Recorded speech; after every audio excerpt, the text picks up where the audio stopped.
Welcome to the Buzz and Reality Show, the number one Liberty podcast in Detroit. I am Sean Collins, the guy with a lot to say. And I got a few guests with me this week, a couple who are from the UK. But let's get started with Mike Decentralized. How you doing, my friend? I'm fantastic, brother. It's good to be here and to have an international scope to your podcast. Oh, and by the way, you guys, this is a international pub crawl. We are drinking Salud, Slancha, Salud. whatever you want to say, Kampai. But we got Mr. Stephen McNamara in the house. We have Mr. Neil in the house, who actually goes by Yuri on Twitter. You guys Yuri Bezimov's ghost. Yes. Yuri Bezimov's ghost, man. Don't tell everybody, I'll get into trouble. Okay. The funny thing is, though, is that you two guys, Mr. Mike and Mr. Neil, have been one of my OG followers on X. You guys have been following me since the very, very early days, probably Buds in the Basement days before. Yes. Yeah, I remember that. Yeah. Yes. Yeah. I had to change the name. I had to come out of the basement and be a real guy. I don't want to be the guy texting in my mother's basement, Right. That's what our enemies do. Right. But we're doing the damn thing. I'm so glad to have you guys all on here. This is kind of a round table at this point. But how do we even start something like this other than going, hey, what the hell's going on in the UK? That's a good start to the conversation. Yes. I'm going to say this is going to be a long podcast. Oh, we have the time. Jesus. We definitely have the time, I hope. But Yuri, Neil, whatever you want to call yourself, I want you to start because me and Steven have talked this week already, and this is going to be awesome.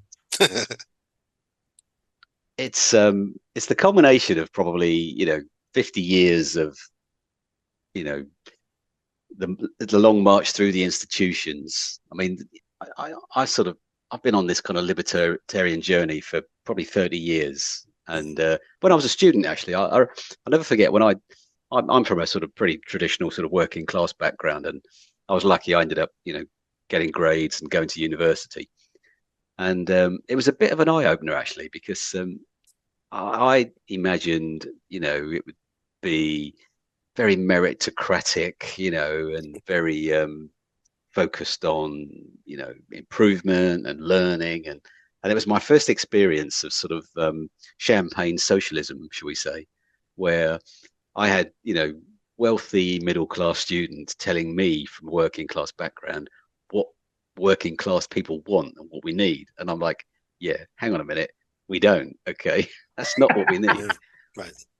Like, what we need is for you twats to get out of the way. And right. and it's been like throughout pretty much my entire adult life that we've been on this same path for the same for 30 years of sort of institutional capture, erosion of basic liberties. We've forgotten things like the Magna Carta, the Bill of Rights. We forgot all of people don't realize England actually has a Bill of Rights. That's right. And it's completely hidden from sort of history. Kids don't get taught it at school. We don't do civics at school. There's a whole load of things like that, really. It's funny because I've been involved in politics for sort of 20 odd years probably.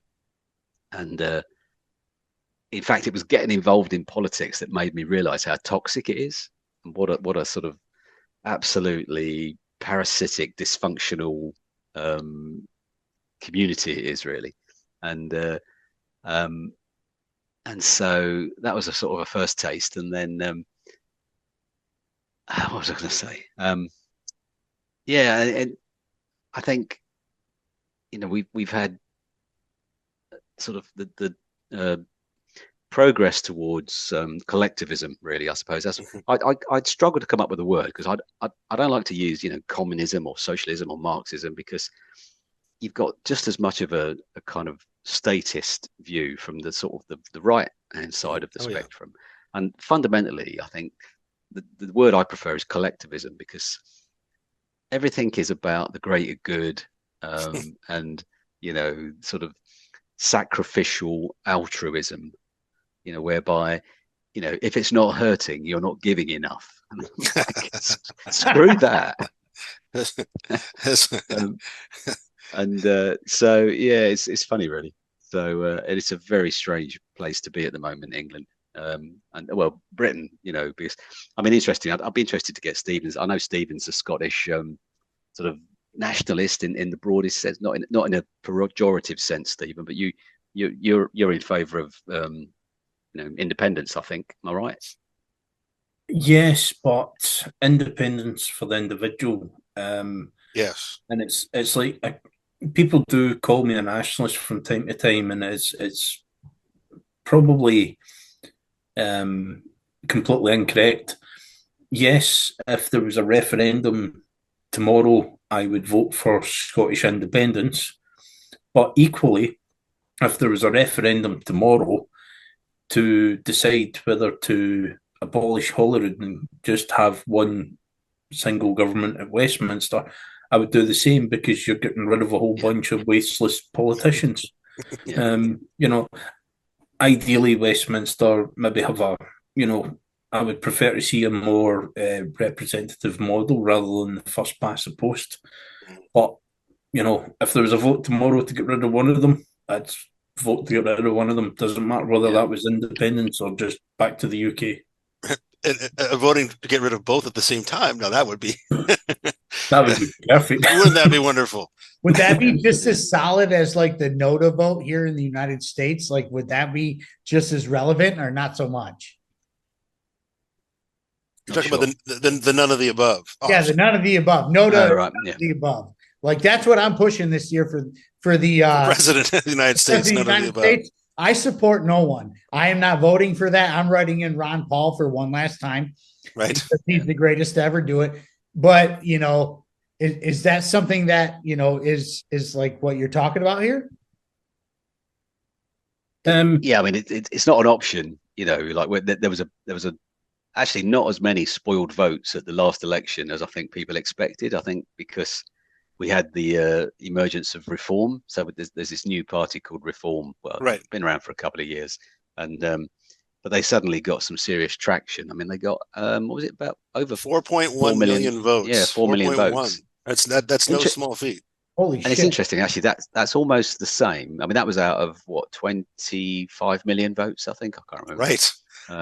That's and supposedly in a parliamentary system, you'd think that would mean something other than just 6 seats in the parliament or 5?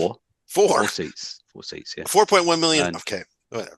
But it's the same. Interestingly, it was exactly the same in, I think it was 2015 election. UKIP, which was Nigel Farage's kind of previous vehicle. In the 2015 election, they got over 4 million votes and one MP, I think. And that was only because it was Douglas Carswell, I think, he was a Tory and he jumped ship and went and signed up for UKIP. And it's funny because up until that point, I think I always remember there was the sort of used to be very much the Liberal Democrats in the UK would promote proportional representation. And after the 2015 election, I used to remind people that would have meant UKIP would have had 80 seats. And they go, maybe we don't like that after all. We don't like that. Maybe that's not. We don't want that after all. Yeah. Yeah. First past it's the same. Like if I used to be very much not in favour of proportional representation because you get this kind of perpetual coalition government, and I think if you look at most of Europe does it that way, I think, and you get this kind of perpetual political blob that you can't get rid of. And so the first past the post system does give you that sort of shock value from time to time, where you get a very sort of empowered government. The big problem for us is that's what's just happened. Except we've got that's some shock value you have. Yeah, yeah. We've now got the last 4 weeks Marxists, is a lot of shock value. Yes, in government. And what's been fascinating as well is the fact that, I mean, we've been saying for years, I mean, I say we, that anybody on the sort of libertarian sort of side of the fence has been saying that, most of our institutions are essentially, collectivist, they've been captured to a large extent. And people say, oh, don't be ridiculous. They're neutral. Like you look at the arts or the civil service or the courts, anything. And I mean, I'm an objectivist, so I don't get emotionally involved in this stuff. I don't, I just look at it and try and take a very objective view and say, look, this guy. I mean, the classic was there was a parliamentary advisor recently, Sue Gray. She was in charge of, I think she was doing the COVID inquiry, wasn't she, Stephen? Do you know? But she was a senior civil servant, supposedly neutral, and all that. She's now part of the Labour Party machinery. She was literally seconded in. And hang on a minute, it's like, and there's a whole load of them coming across, and you had the senior civil servants, almost unable to contain themselves at their enthusiasm for the new government. I'm like, now let me chime in real quick before I hand it. Sorry, I'll shut up. Yeah. Stephen and Mike, we talk about these things and whatever, but when you speak of the Labor Party, a lot of my listeners might not know what that means. The Labor Party is actually the totalitarian Democrat that's the dystopian left. The dystopian left is the Labor Party, and that's who kind of just cleaned house in the UK. They came through, they swept through, they won all the elections. But let me ask you guys something on a personal level. Was that legit? Or was that fabricated? Or are you allowed to answer that? No. It was legit, but actually on a very low turnout. So actually, 40% of the population didn't vote. We basically had about a 60% turnout. So, and of that, the Labour Party that got elected got 32%. So, 20% of the electorate. So you got 80% of the electorate didn't vote for the government. So, let me add to that, because here in the United States in 2020, we haven't had our presidential election yet, but here in 2020, 108 million people did not vote, which was the majority. That's right. That was the majority of America did not vote, which that's eligible voters. Yeah. Oh my God. Like, I think that, looking back at myself in 2020, where I was like, yeah, you got to vote libertarian and do everything you need to do to vote libertarian. I'm actually on board with those 108 million now. It didn't. I want that number to get much larger this time around. And Mike can actually probably chime in at that point. Yeah. I mean, I looked at 2020 as, this is sort of the beginning of the end of the belief, I hope anyway, in national politics, right? National level politics. In the United States, in the UK, almost anywhere, it barely matters. Honestly, the most everything. Like what taught me over the last 4 years in particular, what's taught me more is how little impact one actually has at the national level, and how we can invert that, though, to the point where if we do this right, and I'm preaching township liberation right now. If we do this right, then the national level politics won't matter to us. We should be able to nullify Westminster, nullify DC, nullify Holyrood, nullify all these centralized power bases by asserting ourselves as locally and doing the most we can locally. Now, there's a couple exceptions here in the United States. Michael White in Arkansas, for example, running for a state level position that has at least a fighting chance of winning. I'm not saying we should give up altogether, particularly when it comes to messaging. And I think the UK is in a particularly unique place because as imperfect as the Reform Party is, it's certainly closer to liberty than anything I've seen come out of the UK since the UKIP, as you call it, right? And even then, that's not really perfectly. It's sort of nationalist libertarian blend, but that's some powerful messaging. Some messaging that impacted 4.1 million people in the UK, enough to cast a vote when there was such a low voter turnout. I think that's really the only thing we should be looking at the national level as libertarians is who's going to deliver the right message. And even in our more local races, where we're maybe trying to get elected or conceivably run in a race for a national position, like House of Representatives here, really, to me, it's still just a messaging issue, right? I toyed around. I think I mentioned this online. I toyed around with the idea of running against Michelle Steele, who's my representative here in Southern California, who voted to renew the Patriot Act, and basically against the Fourth Amendment rights of her constituents, who's consistently voted in favor of sending all kinds of money to Ukraine and all sorts of other, just nonsense, right? I mean, she deserves to have somebody run against her just to expose her for what she is, right? I have no intention of actually wanting or wielding political power. Quite the opposite. Right? I don't. It's so funny. My mentor in the libertarian movement back in the early '90s was a gentleman named Richard Body, who used to paraphrase Shakespeare in his speeches. He's a very charismatic Afro-American gentleman who used to say, friends, start off all of his speeches like this: friends, Romans, countrymen, lend me your ears. I come to bury power, not to seize it. And that's, how about that for powerful, right? I'm absolutely going to steal that. If I ever do run for any office, I'm going to start everything that I ever say will be probably led by that same paraphrase of Shakespeare, because it's deeply powerful. You think about it. We have an opportunity to bury power if we do this right? If we resist the top-down dystopia from the bottom up, as I believe we can. And Neil, to your point earlier, since Stephen is, thank you. But to your point, having his dinner, I think. Yeah, he is. I think finally getting his dinner. Finally getting fed there in Inverness, Scotland. Stephen had to go get his dinner. He only asked for how many hours ago? Right, an hour and a half ago. I think they're persecuting him there. I think they know who he is, and they're like out to get him. But to Neil's point earlier, you mentioned the steady rise of collectivism and the opposite of meritocracy, and then you connected that to being an objectivist. Let me tell you, not only do I think you're absolutely right, but Ayn Rand was absolutely right about all of that, about exactly where society was headed. Even more so than George Orwell, I think Ayn Rand predicted what's happening in the UK right now, almost to a T. You're equal parts 1984 and Atlas Shrugged right now in the UK, best as I can tell. And my parents were objectivists, so I was raised, with Randian stuff. So it's funny. You said collectivism, like that's the word. That's exactly right. Yes, collectivism. I only discovered Rand about 3 years ago. A very good friend of mine, who's written a book. He's a real Rand sort of fan, and he introduced me to her. So I just come at it from a point of view that I studied engineering, so I'm sort of into empirical data and reality, and it's not that I don't experience emotions. Of course I do. I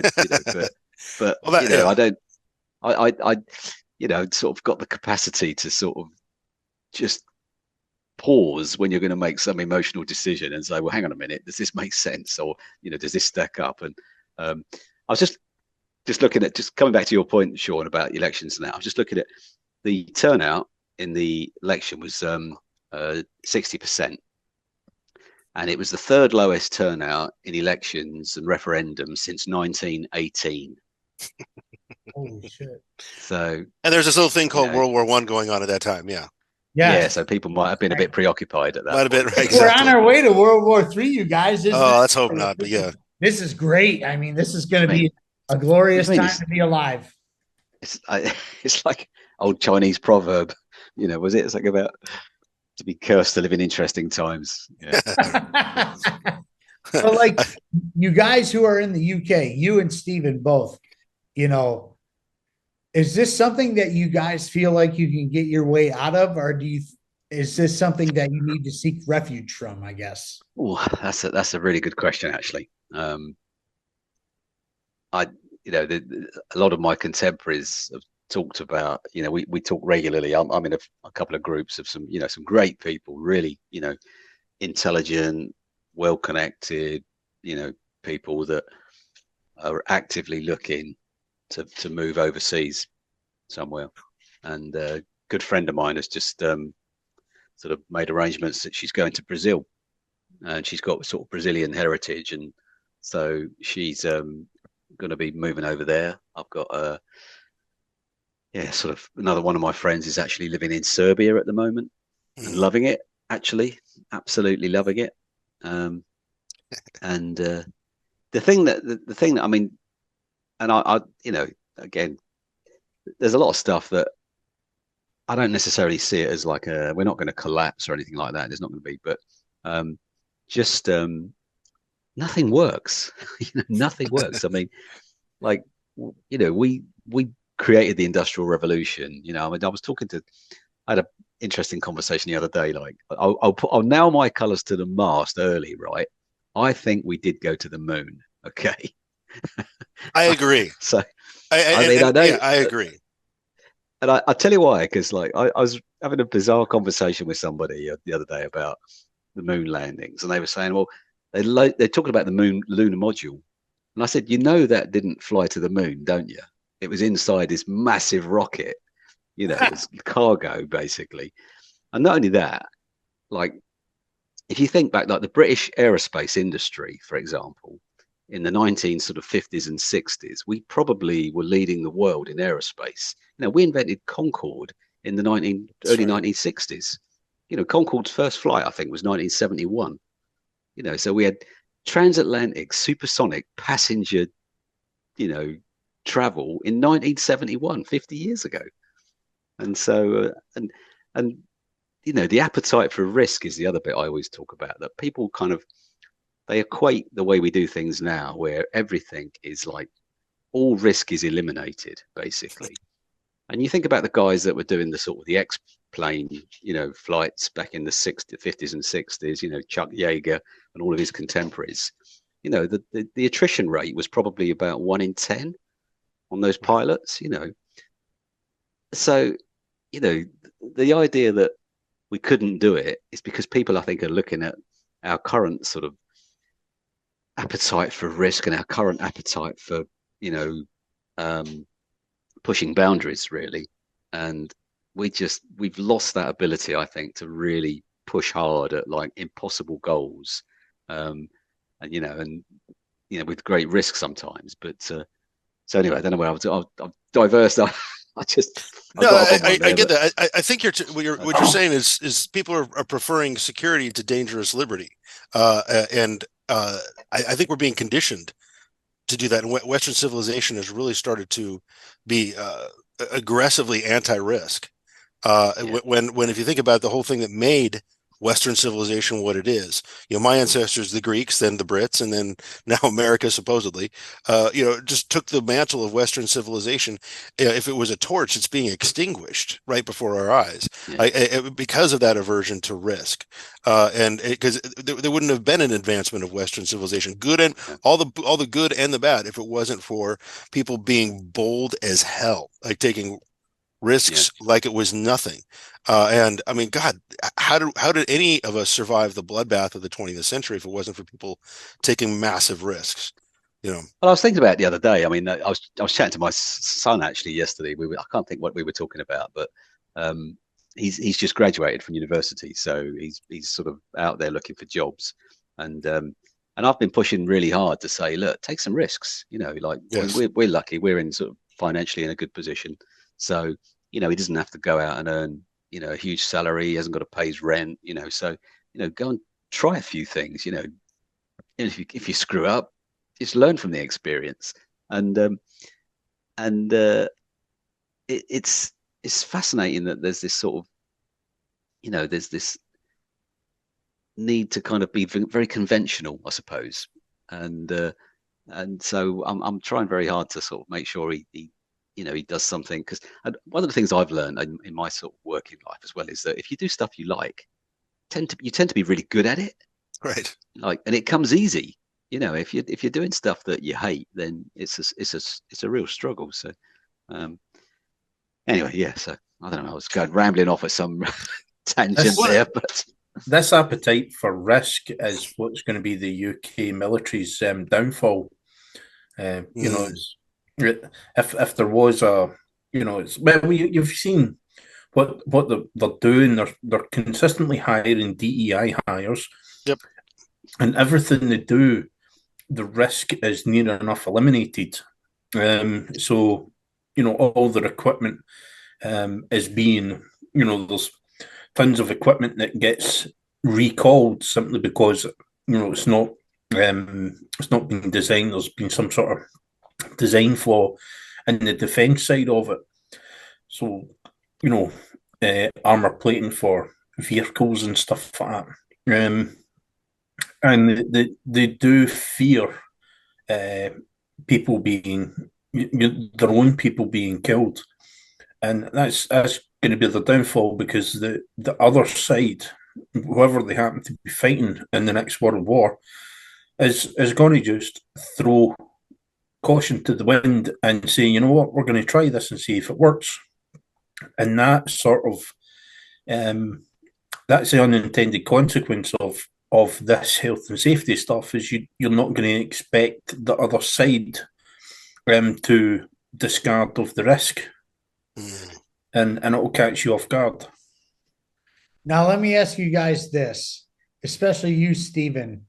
Where do you guys go from here? Like, what happens from here, from the situation you're in, where people are literally rioting the streets and burning shit? Like, what do you guys do from here? Like, how do you get your message across?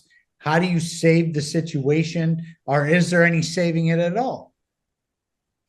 Well, some of us might secretly want it to get worse and have an all-out civil war, and maybe even start dispensing with names on our lists that we'd happily see go. However, comedy aside, what is the reality? The government's clamping down on the extremists of one side and not clamping down on the extremists of the other. So, the government is this two-tiered policing, as the the popular hashtag is calling it. Yeah, that's going to be where we find ourselves. I don't think there's any doubt. I don't think there can be any doubt that we have two-tier policing in the UK. I mean, again, putting my objectivist hat on, you just look at sentencing. You look at some of the sentencing that's been going on in the last 2 years. God. It's perverse. It's absolutely perverse, and the idea that it's some sort of conspiracy theory. I mean, it's laughable. I mean, it really is. It's not a conspiracy, right? If it's in plain sight, how is it a conspiracy? I mean, I guess it could be a conspiracy, but it's not a theory. It's a conspiracy reality. Yeah, it's a conspiracy, but we're not the conspirers. Right, exactly. But I mean, like, Mike can probably attest to this. Like, we're if we're not there, we're headed to where you guys are in the UK. Rapidly. It's very close. And one thing I'd like to really point out, and I'm not pro any of this. When November comes, whether it's Trump's sorry ass or Kamala Harris's sorry ass who gets elected, there's going to be real violence in the streets, one way or another. Yeah. The unrest is, I think, not to sound too paranoid, but I think the unrest in both countries is by design to an extent, because people who are feeling threatened will clamor for safety, clamor for security, and that's, I think, the plan, among many others, to try to don't worry, we'll address this issue. I mean, again, Kamala Harris is talking about border control now all of a sudden. Well, how typical is this of our governments in both countries and most Western countries now to create a problem, right, of incredible magnitude, to create the crisis, and then come along and say, oh, we're going to solve it, but here you have to give us that much more power. Well, it's because you had the power to begin with to create the problem that we now are experiencing the problem, that you now are asking for more power to resolve when you were the ones that created it. I think your movement, Mike, is you've absolutely hit the nail on the head. I think I've had this view for a while now. I think nations are too big to govern now. Yes. How do you govern a nation of 300 million people? It's just it's impossible. I mean, it's impossible. And I do think that the only option is to sort of get back to localism and sort of my friend who I mentioned, there's a chap called Richard G. Brooke. He's written a brilliant book. Give it a plug, Sean. It's called Green with Envy. and it's a brilliant sort of analysis of the eco movement. Oh yes. The clever thing about it, he wrote it it's written as a novel, so it's a great story. If you put aside the sort of the analysis bit, it's just a great story. It's got some really good characters in it and some really sort of interesting plot lines and things. But it's a kind of an analogy of the eco movement and where it's taken us really, and then but he's writing a new book. Sorry, I was just going to get there. So he's writing a new book, and his new book is called The Proper Purpose of Government. And essentially, and it's a bit like, the US, to some extent, you had it right, because you had the states, and then that's the idea. Yeah. A very limited federal government. And the problem we've got, and even though we've got devolution deals in the UK now, which are sort of basically they're almost bribes, if you do a devolution deal, the government gives you loads of money basically, because they want a particular structure. And it's interesting actually, the part of the UK I live in is quite unusual in that we have retained, so I live in Gloucestershire in the UK, we've retained what they call two-tier governance. So a lot of the devolution deals, basically, like Manchester's a good example, and London's probably the worst example. But Manchester got a devolution deal quite a few years ago, so they now have an elected metropolitan mayor, which is currently Andy Burnham. And what they've done is, and it's really bizarre actually, because this was introduced under the Conservatives to a large extent, and almost every time there's an election for a metropolitan mayor, they've lost power.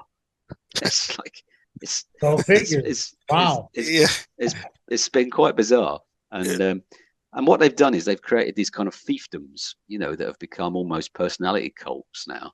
You look at London under Sadiq Khan, and oh my God, Manchester, and like one of the great things about the UK is our governance never used to be like that.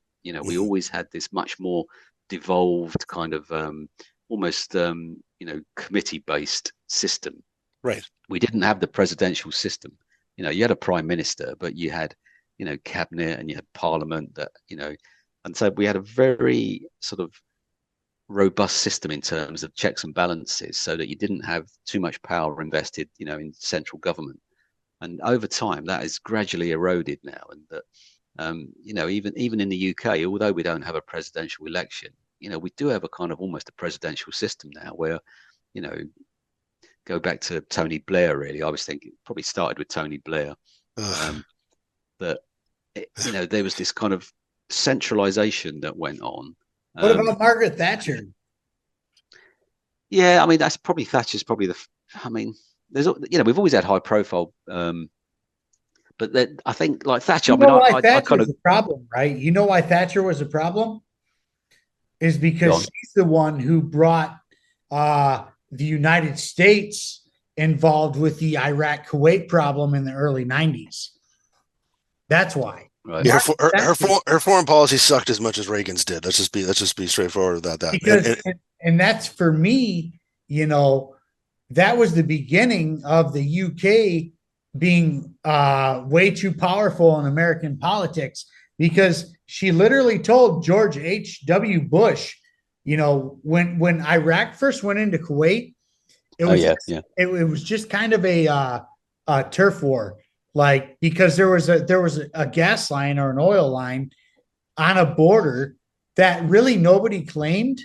Mm-hmm. Yeah. And then when somebody tried to claim it, which was Iraq, Margaret Thatcher came to George H.W. Bush and was like, hey, don't be a pussy. Don't make us look bad. No, straight up, dude. You could look this up all you want, dude. This is all over. You're right. No, yeah. Margaret Thatcher said, George H.W. Bush, don't make us look bad. You got to deal with this. And that's how Iraq started. And that's, for me, in my opinion, which you guys are there. You guys are there in the UK. We're here in the US. But that's kind of where, like, the huge dystopia started, because that's where you saw like the actual alignments in the teams form, if that Right. makes Yeah. any Yeah. sense. I think domestically Thatcher was all right, but Tony Blair was like I mean, let's make no mistake, he's the British answer to Dick Cheney. I mean, they're basically the same demonic, persona with different accents. I mean, yeah. He's the great Satan, as far as I'm concerned. Absolutely, I mean, right? I mean, just ridiculous. And the fact anybody still pays attention to him or puts a camera on his face is just staggering to me. I don't get that.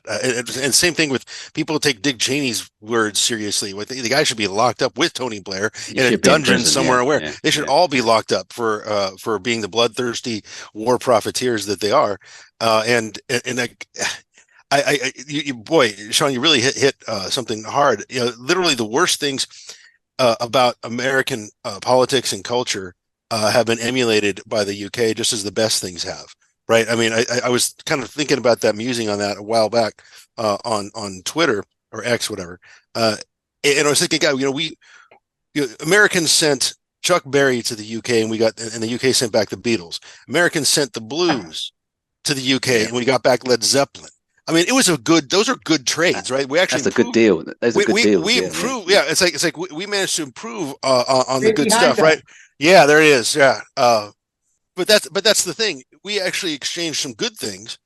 And if we really went further back in time, as you were alluding to earlier, Neil, the fact is that John Locke had as much to do with the American Revolution as anything, and he was a British philosopher, and that's even Thomas Paine, who I write about. I mean, he was English. He came. Yeah, sure, he came to the colonies and helped launch the revolution. But all the good ideas have exchanged back and forth. But unfortunately, so are a lot of bad ideas. Like American brutal foreign policy was inspired a little bit by the British Empire, right? Mm-hmm. I mean, and then all the devolution that happened and the brutality that the American government unleashed on the world, all the dystopianism, if you will, it was then echoed by the British government, and our two governments have been horrible with foreign policy. So, and it only stands to reason that why I want to watch things so closely now in England, not because I feel for your guys, I'm genuinely concerned for your well-being, but also it seems like we're exchanging these ideas back and forth. I mean, I live in a state where I know Gavin Newsom wishes he could get away with what Keir Starmer's gotten away with, right? In England. I mean, he's probably like, how can I pull off the crushing the First and Second Amendments both? I mean, that's my governor, right? They would love it. Yeah, they would love it. Yeah. Oh yeah, he would love to duplicate what's happening in England. So I'm watching very carefully because I think it's the dystopians in both countries inform each other. I mentioned elsewhere, earlier on Twitter that I think 10 Downing Street and the White House have the same owners, ultimately, right? The central banks, So I'm paying close attention because I'm watching the playbooks because. And this is the other thing that along those lines that why I was really attentive to what was happening in the Freedom Convoy against Trudeau in Canada is Justin Trudeau or Justin Castro, whatever, was kind of revealing an important move. And when he started freezing bank accounts, I'm like, oh, okay, so that's what you guys are going to do. So I'm looking for the cues of what the dystopian, because they're following the same playbook. I remember that, Mike, because I followed that very closely, and right. That was kind of like one of the biggest red flags in the last 20 years. When people that haven't committed any crimes, people that are just expressing their sort of God-given civil rights, actually had their bank accounts frozen. That's right. And the thing I find fascinating is that 99.9% of the population just don't even see it. So what? It's like, and that's the problem. Isn't it's it? Kind of like, and it's I to come back to the question. I think that I think we've seen it really for. I'm an optimist. I'm a born optimist, and I kind of. Me too. I just always think there's always hope for one thing, and actually. As they say, all things come. Was it all things end, or something like, I can't think what it, but well, good Shakespeare things said and bad things. all's well that ends well, I suppose, right? Like we can invoke some more Shakespeare. I don't know. Yeah. It's but I do struggle to see, some of the sort of like demographic and sort of infrastructure challenges the UK has now in terms of just sheer population. I mean, actually one of the things that, and I've always surprised myself. I'm broadly in favour of what the new government are doing on housing. And I know a lot of people are sort of horrified at the prospect, and there's this perception that we're going to concrete over the countryside. But actually, you can build an awful lot of houses in not much land. Right. You don't need thousands of square miles to build a huge number of houses. And I've been talking about the housing crisis. I mean, we have a housing crisis in the UK. Yes. We've had a housing crisis for probably 25 years plus. Yes. And that's partly down to sort of land availability. It's partly down to the planning system.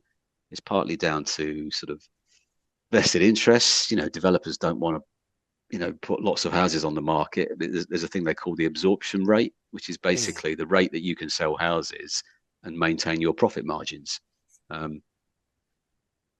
And the thing that really, I was talking to a colleague the other day at work about it, that the thing that really strikes me is the lack of innovation and sort of, creativity particularly in housing. I mean, I'm from as I said, I'm from an engineering background, and if you look at cars just take cars as an example and go back 100 years and how we built cars and drove and what cars look like, and you look at cars today, we still build houses pretty much like we did 100 years ago. Right.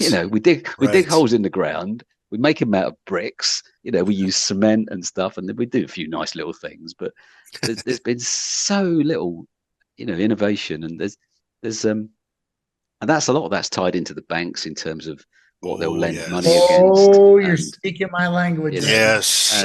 You're speaking my language right now. Centralized banking plays a lot of role in that. Yeah. Yeah. What's the central bank in the UK? Bank of England. The Bank of England. And the BOE. Which is a misnomer, because it feels kind of like it feels like we own it, but we don't. You don't. No, they don't, because it's the IMF World Bank that owns it. Well, pretty much.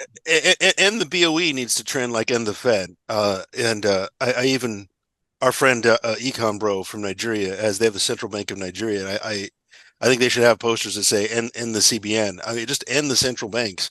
And so much of this is solved. I mean, not all of it, but a lot of it is solved. Oh, no, the housing thing. If you end the central banking system as a whole, whether it be BlackRock, Vanguard, IMF, World Bank, all those guys get crushed. Yes. If you get rid of the central banking system, they have nothing. We can get back to liberty. Amen. Period. It's not even close. It's not up for discussion. it's self-evident. These truths. The central banking system is the one who runs the world. It's not just the Bank of England or the Federal Reserve. They all have their hands in it. The Federal Reserve actually comes, from England in a sense, because part of them were from there. Yeah. Oh yeah. So why do you need one entity that controls the monetary system, that controls the interest rates, and that controls every living, breathing thing that happens in the entire world? This isn't a US UK thing at this point. No, it's global. This is a global invasion, which, wow. You look at organizations like the WEF, the WEF, whatever you want to call it. Who's the brains behind that? Larry Fink, BlackRock. It's not Klaus Schwab. Klaus Schwab's just the face of that. He's just the one who's spewing diarrhea at the mouth about his globalist agenda. They tried to pick the most Bond villain-like person they could find. Right, like straight out of a Sean Connery era Bond movie, and put him up there, You'll be our spokesperson. That'd be great. All he's missing is the Persian cat. I mean, it's ridiculous. Cat, yeah. All he needs is the Persian cat, and it's like, dude, really, come on. Like, you could. It's almost embarrassing how uncreative this spokesperson is. Like, right? It's like you are a movie villain. I cannot take a word you say seriously, and unfortunately, we have to. Yeah. But then you also have, on the other hand, the governments that feed into the central banking system, and they're the goons. Like the pecking order. I say this all the time, and I'm going to keep saying it. The pecking order is the central banking system. They're at the tippy top. They're the kings, queens, whatever you want to call them. And then the second tier is big oil, big pharma, corporations, whatever else it may be, right? And that's the governments. The governments are number 3, but the governments they're the goons who put the laws in place that protect the top 2 tiers. Yeah. Nothing changes. There's nothing new under the sun. I mean, Ecclesiastes 1:9. There's nothing new under the sun. No. That's one of my favorite Bible verses. That's right. Of all time. Well, Samuel tried to warn us, right? The prophet Samuel knew what was up. Right, when he basically said, "This is what you get when you have kings. When people rule over you. They'll take 1/10 of your income, like a 10th. That was his warning, right? A 10th. Hey, that would be good. That'd be like, only, would that be only fantastic? Only a 10th, right? I'm like, wait, this is the. I mean, it's amazing how everything. Talk about a true prophet.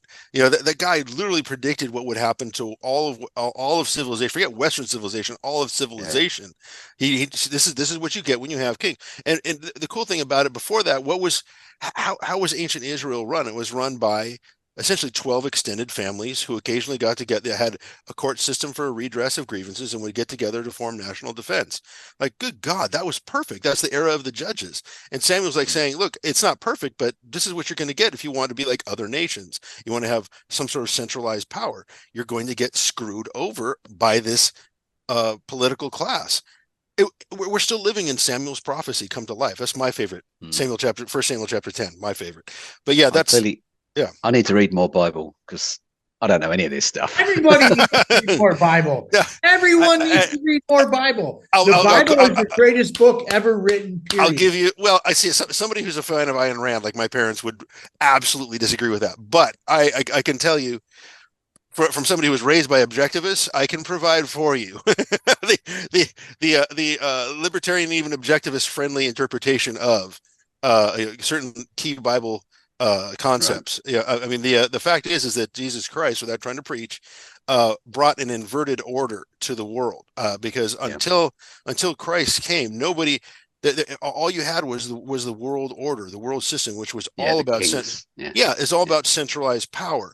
But by being a king whose kingdom is not of this world, and by emphasizing that God loves each and every one of you as individuals, Christ's teachings, whether you believe it's divine or not, inverted that world order, and even skeptics like Thomas Paine understood the value of this, or the deists that formed the United States of America, or were inspired by a similarly deistic John Locke philosophy. They understood that those principles inverted the world order and actually spoke to a higher truth, whether you believe it's divine or not. And that's how individualism really got started. That's the irony to me of Ayn Rand objectivism is like, what she did, she took the God out of it. And that's, in a way, that's the principles are still there though. Like right. It's still the same principles of an inverted world order where the individual matters more than anything else. And those are the teachings of Christ too. It was funny. I put a tweet out the other day, Mike, actually, to some. I think I saw that. Let me see if I can. Some Marxist, and they were talking about some, there's another. All these minority groups constantly split, don't they? They split into factions. Of course. Because they. And then I said, because there are no groups. They're the smallest minority. Eventually, you'll get down to yourself as a minority, and then you'll have reached nirvana. Yeah. Right. Exactly. The smallest minority on earth is the individual. You can't claim to be defender of individual rights, or just defender of minorities if you don't defend individual rights. Ayn Rand, right? She was spot on. That's one of her best quotes, and ironically, probably the most aligned with the teachings of Christ, because that's the beauty of it, right? And they don't get that because why? What you said earlier, collectivism. They don't believe that the individual matters compared to the collective, and that's evil if you think about it. It's fundamentally evil that you don't matter as much as some larger collective. Yeah. Now let me ask you guys something. Coming from the UK, because you're in England, you're in Scotland, and a lot of people misunderstand what's going on. So the UK is the country, yes? And Scotland is a state, yes? Or Scotland is its own country and the UK is just a broad perspective, because a lot of people get this misconstrued. That's true. So I want to hear this. People don't get that out here, do they? I understand it best because I hang out with these guys. So like, I want to get it straight from your mouths how this works in the UK. Seriously. Well, it's all England's fault. I'm not sure. Right. Yeah. I mean, I'm a mix, so I'm going to agree with you on that. My people in Northern Ireland are. I was going to say, with a name like Sean Collins, I know where your allegiance lies. Okay, to be sure. But no, seriously, you guys, is UK the country and Scotland the state of that country, or or Ireland or whoever? Like, oh, that's not. We're going to talk about Ireland, are we now? All right. I was just going to say, I'm pretty confident. I'm now going to embarrass myself with my lack of constitutional knowledge of the UK. So. I think it's like England, Scotland, Wales, and Northern Ireland and Ireland. You know, all exist. They're all. I don't know where they figure in the United Nations. Like, is Scotland, Stephen, classed as a country in its own right, or is it classed as part of? Right. Technically, yes. It's all individual countries. The complication kind of rises because, well, the clues in the name United Kingdom. Right. It was a multitude of kingdoms that came together under one monarch. Because you had the Act of Union, didn't you? I mean, when was that? 17 right. something. 1707. So Scotland and England agreed to join into a single country, basically. But we never did with Wales, or a single kingdom, because you're essentially kingdom, but not necessarily a separate country, right? Because Wales Wales and Scotland occupy the same island of Great Britain, but they're separate countries. I mean, particularly if you talk to Plaid Cymru, or if I don't know if I'm pronouncing that right, but I haven't been. I tried football teams, right? Absolutely right. They're separate countries. Separate countries under one united kingdom. So it's a little bit deeper than a state, as we would call it in the United States. So, although ideally, I mean, we probably should have kept that sentiment. But it's interesting, isn't it? Because we've just had the Olympics, so we compete as Great Britain in the Olympics. Right. But in, say, the Football World Cup or the rugby, we compete as separate England, countries. Scotland, England, Scotland, and Wales. Listen here, Neil. Listen here, Neil. When it comes to rugby, Ireland's going to kick your ass. Oh, no. We're going to go there. We're going to do it. You want to talk rugby? Oh, you brought up rugby. We're going to do it. Well, you're going to talk about rugby and not bring up New Zealand All Blacks. Sean. Okay. I'm not going to disagree. New Zealand is bollocks. Yeah. It's with more victories than the Lakers and the Celtics combined in rugby. Yeah, okay. Yeah. I had to do it. I'm sorry. I had to do it. This is a crawl. We're drinking. We're drinking. This is what we do. To come back to your question, I mean, obviously, like my passport, I'm a British citizen, so I'm a citizen of Great Britain. Okay, so that is the sort of the administrative, whatever you want to call it, title. State. The administrative state, I suppose, would be the term. You know what? This is Neil. Can I just say this might be a way of understanding it, so North Americans could figure this out. Imagine if the United States, first of all, was more, even maybe a little bit more united instead of where the states were maybe a little less powerful, and then decided to form a kingdom with Canada and Mexico on the same continent, right? I mean, is that kind of like, with that, is that kind of similar? Because well, it's no, I'd say actually it's more like what you've got, because you've got states that were independent that decided to become the United. So we're effectively the United Kingdoms of Britain. Okay, if you want to look at it that way. All right, so it's more like that. All right. Like you have to remember the geography is a bit smaller. Like, you know, yes, England's about the size of Pennsylvania. You know, right, right. That's so. It is more like the United. It's a collection of. That's how it was supposed to be. I mean, until, I hate to say this is controversial for American politics and history, but until Abraham Lincoln, that's kind of how it was in the United States, right? You had separate states. Lincoln. I know, pretty much, right? Yeah. Fuck Lincoln. Most overrated, and misunderstood president in U.S. history. Yeah. I see Stephen laughing his ass off right now. Yeah, the guy was a piece of work. Yeah. There's a reason why the Soviets revered him and Karl Marx was his pen pal.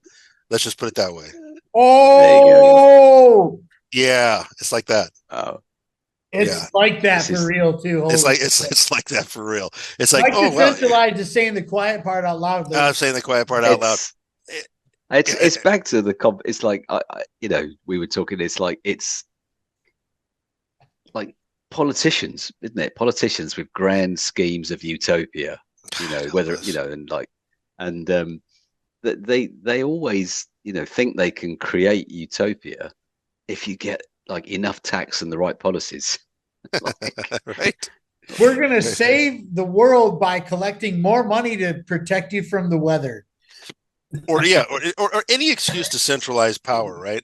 I think one of the things that I know you guys are facing right now with the absolute clampdown on free speech, it's disturbing, and I think it's worth discussing, especially now that we're all a few drinks in, the strategy for coping, because I mentioned this, I think, before we got started, but in my mind, I for sure want to establish like a underground railroad pipeline of like liberty-minded Brits to like escape to the US, right? I know, right? Mike. The first thing about the Underground Railroad is you don't talk about the Underground Railroad. Well, yeah, except right.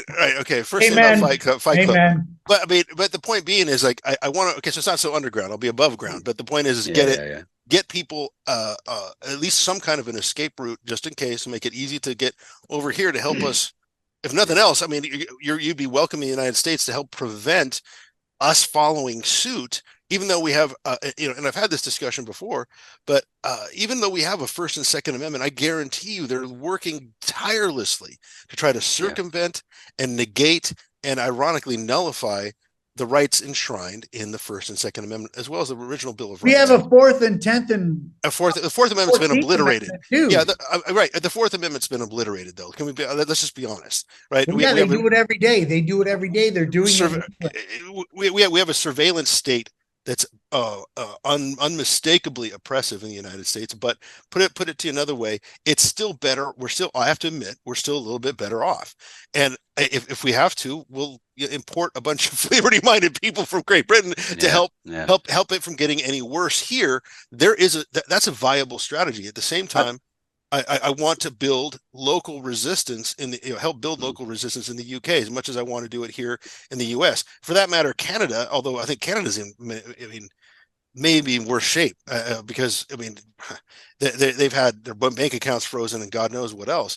But I want this method of liberating townships to become. I mean, it belongs to every common law country and then some. You know, we should be able to do that. We should be able to nullify larger bodies of governance using our local governing bodies. It really is something that I think needs to take off because it's the antithesis of the top-down dystopia we're experiencing in all of our countries right now. I'll get off my soapbox, but that's where my heart's at. I think fundamentally, you know, there's a kind of it should be a universal sort of law of the universe that like concentrated central power is a bad thing. Yes. Absolutely. You know, end of story. I mean, because it never ends well, does it? No, it doesn't, and yet they keep trying to sell it to us, and far too many people buy into it. And I think to your point, both you and Stephen have brought up the fact that the population, there's still a staggering amount of people that not only comply but are complicit among the general population. And that goes for the UK and the US and Canada and every other Western country. There's been far too much of that, far too much compliance among the general population, and I think that's where the real fight is. But that's why, again, I think localizing our struggle for liberty makes the most sense, because we can be the most, I think, persuasive at the local level when we actually demonstrate. I do think we're in a position, I think we are definitely approaching the point now where maybe in the next 2-3 years where, there's still lots of people that are doing great, actually, that, we've been through the sort of catastrophic inflation of the last 2 or 3 years. We've probably had 20% inflation, so we've been through a step change. I mean, people have sort of, we're at 2% inflation now, or 2.1%, I think, the other day. But that 2.1% is on a set of prices that are 20% higher than they were 2 years ago. Oh, I want to chime in. I want to chime in right now, because we're doing this in the United States right now. Almost the same numbers too. No, but they're not the same numbers. They're not the same numbers at all. So go on, then. Here in the United States, they're clapping about a 2.9% inflation. Yeah, 2.9. You're right. Yeah. But they want to forget about the other 40% that it's gone up. It's already happened. 2020. Right. So where the hell is the W? There's no W. There's no win. It's not a win. They're like, hey, inflation's at 2.9%. But by the way, it doesn't matter because your dollar means nothing. It doesn't mean anything. And oh, by the way, your British pound ain't worth much either. Yes. Please vote for me. Well, it's funny because Mike, I was in the States, Mike, a few months ago, right? And I came over, and I my first trip to the States was in 1988. Okay, I'm that old. I know you can't believe it, but yeah, you were a teenager. I understand. Yeah, yeah. I was, and like it felt like we'd won, the lottery. Because we were getting, I think the pound to dollar conversion rate then was probably pretty much two to the pound. Almost 2 to 1, yeah. And the prices in the US, and prices in the US were so cheap. I mean, I came over with 2 buddies. We did a road trip to Florida, and it was epic. But we won't talk about. I don't doubt it. That's for another podcast. Right? Yeah, that's a whole other topic. Which, by the way, you're going to have to spill the beans on. So I'm going to make sure that happens. That's brilliant. That's never going to happen. Anyway. So a challenge it is. Okay. But I could remember, like, we hired this big car, some, I don't know, bloody Ford something or other, and we were putting petrol in it at, like, I don't know, it's probably less than $1 a gallon. It would have been then, I'm guessing. Yep. That's about right. In 1988. And we were eating out for what you would spend on a sandwich and a cup of coffee back in the UK. We were having like a massive meal, and it was just unbelievable. And then when I came over a couple of months ago, the pound to dollar is pretty much parity now. We got like 118, I think, to the dollar. Yeah, now. And your prices have like absolutely jumped, like, it's shameful, to it, and that's got to be hurting people a lot. Oh, it's destroying them, and the fact that anybody's even entertaining. Well, and the blame game is always funny too. It's like, we have Donald Trump talking about how all this happened under Biden. It's like, dude, you set the stage. Let's not even. I mean, sure, Biden made it worse, but oh my God, $7.8 trillion. Come on, this guy. $7.8 trillion in debt in 4 years. The fiscal conservative, right? I mean, more money printing happened under. I know it's so, yeah, we're in horrible shape, and the parity is really low. I think at one point, though, was it in 2022 or 2023, where it was almost, this is unheard of, 1-to-1 pound. It was dollar. And I mean, it's just, and that's unheard of. That kind of breaks my heart, because I always figured, at least the British pound is a better fiat currency than the US dollar, but now it's like pretty much both suck. Yeah. Well, it's all euro now. Like, you guys are all euros now, right? No. Thankfully, not in they were wise enough That was the first. They stuck their toe in Brexit when they said no to the euro, right? It's like that's yeah. Well, to give you an example, that's how bad it was. Even Gordon Brown didn't want to do the euro, right? You know, one of the most statist politicians. Even how was the euro? History. How was the euro worth more money than the U.S. currency? Because that was a thing. That's real. The euro was worth more money than U.S. dollars. Well, the reason for that is because effectively it was pegged to the Deutschmark. Yeah, it was really the euro was a way of devaluing the Deutschmark, and actually made German business. That's why everyone in California drives BMWs. I can attest to that. Yeah, there's an Audi in the parking. There's an Audi in the parking lot. Same thing. Yeah, like the only winner from the euro really was Germany. That's right. That's kind of Stephen McNamara. Chime in here. Get in here and tell us how it is. Well, Mercedes is better than BMW. Yes. I actually had the misfortune of having to exchange some euros the other day, and it was quite embarrassing. I didn't get as much as I was hoping for, and it's just, well, by the time these organisations take their cut and everything, it's almost not worth it. A lot of people just hold on to the notes now. You know, the notes themselves have better value just sitting doing nothing, waiting for the next holiday rather than getting exchanged. But I'm going to throw you a little curveball, Sean, and take you back about 20 minutes. When we were having the conversation about the UK and Ireland and stuff, being a kingdom, Ireland is a republic, not. So you've got the Republic of Ireland, right, and then you've got Northern Ireland that is part of the kingdom, the United Kingdom. So I just wanted to mess with your head there. Well, that's okay. That's an important point, and not to try to relive the troubles on this podcast, but Northern Ireland is a UK territory. It's not a kingdom in the United Kingdom. It's a territory of the United Kingdom. Is that right? Mm-hmm. That's right. Yeah.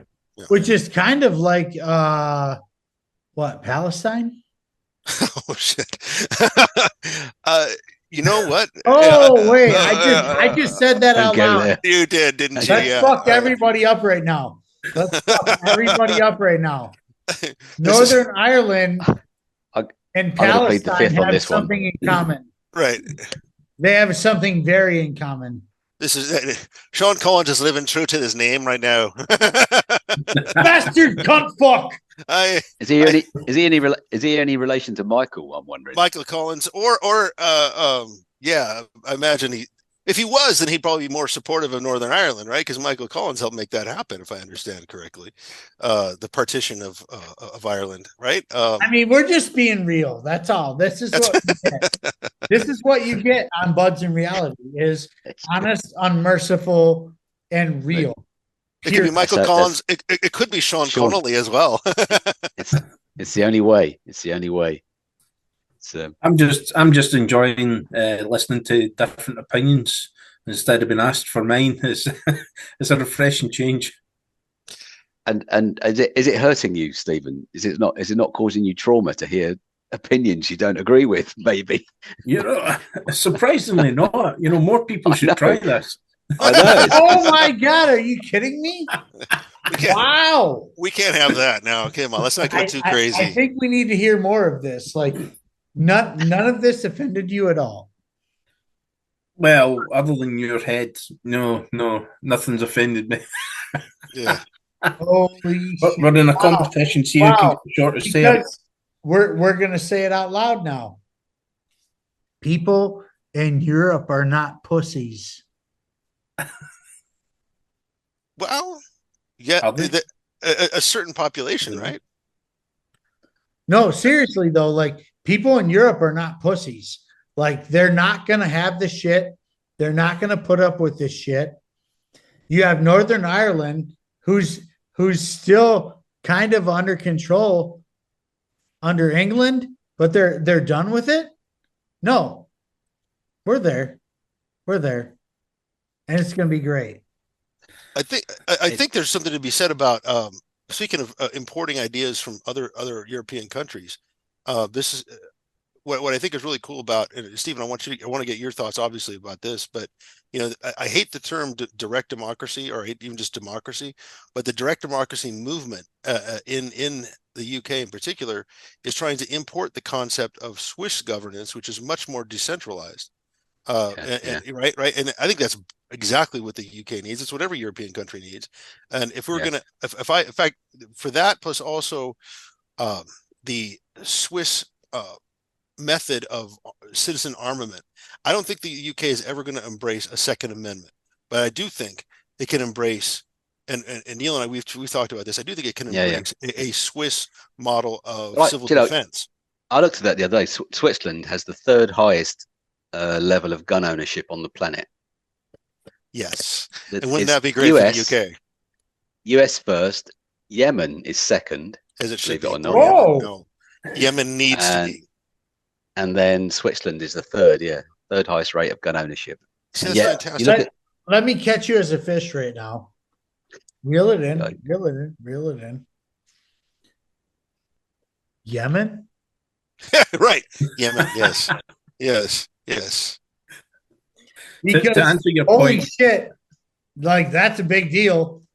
And by the way, the United States has no business in Yemen. Hell no. At all. Zero ever. It should have never been that. It should have never gone to that. No. But to answer your question on the direct democracy thing, yes, democracy's gang rape. Period.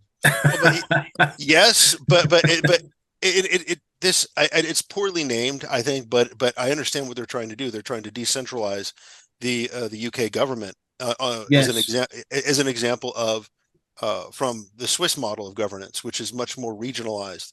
And I think it's exactly the right. I mean, it would take power away from Westminster, Holyrood, every center of power.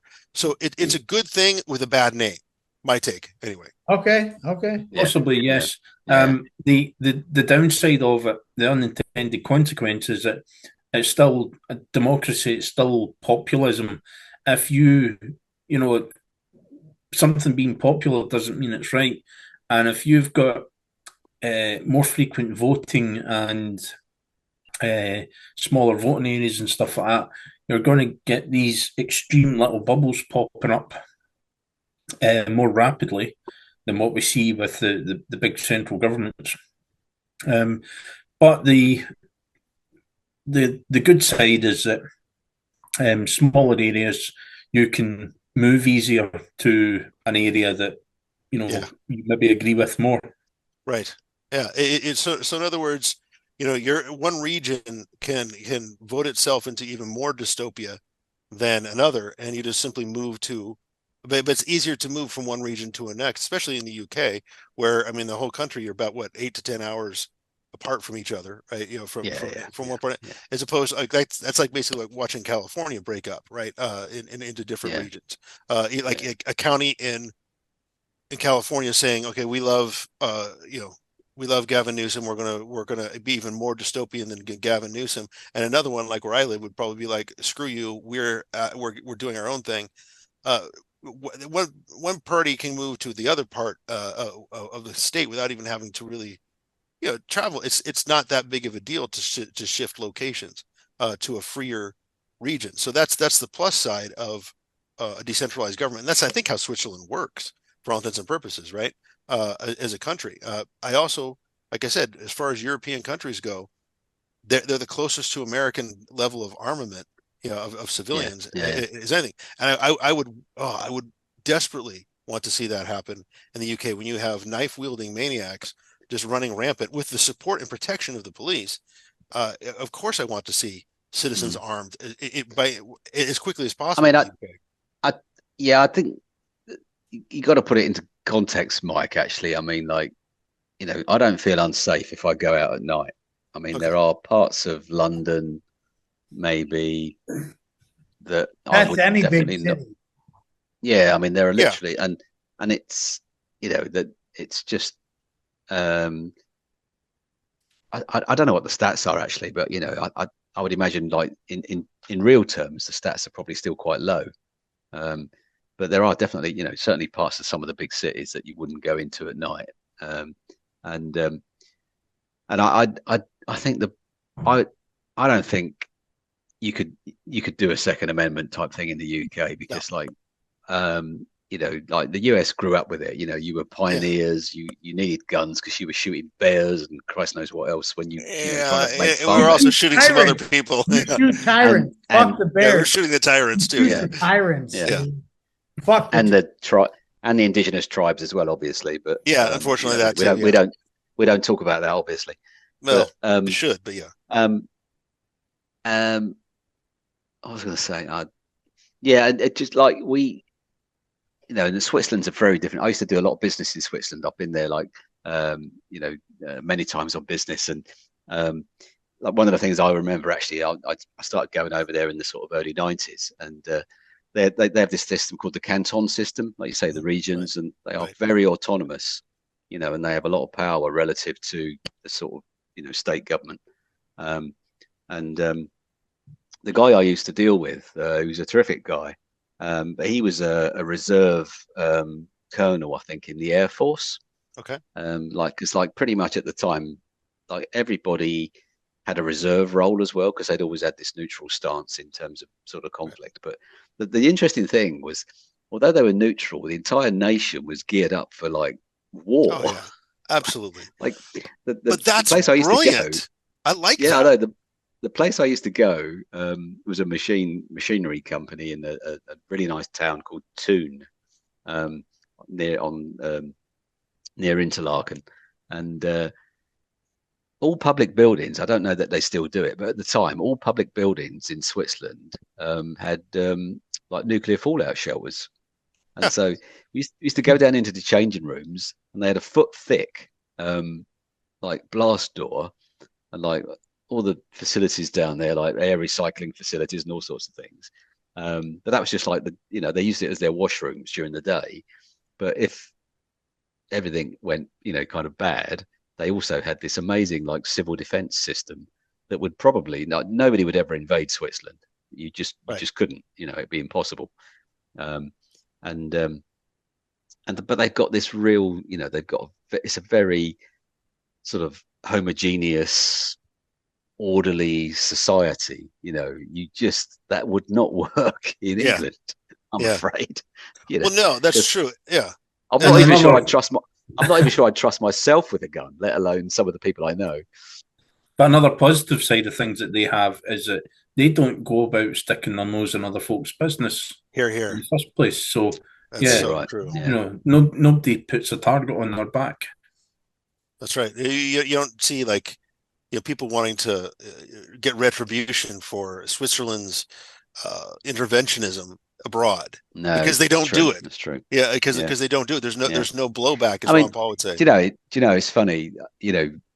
I one of the great ironies I've found in the last few years, like we had the Brexit vote back in 2016, and I voted in favour of Brexit. I'm absolutely unapologetic about that for all sorts of reasons.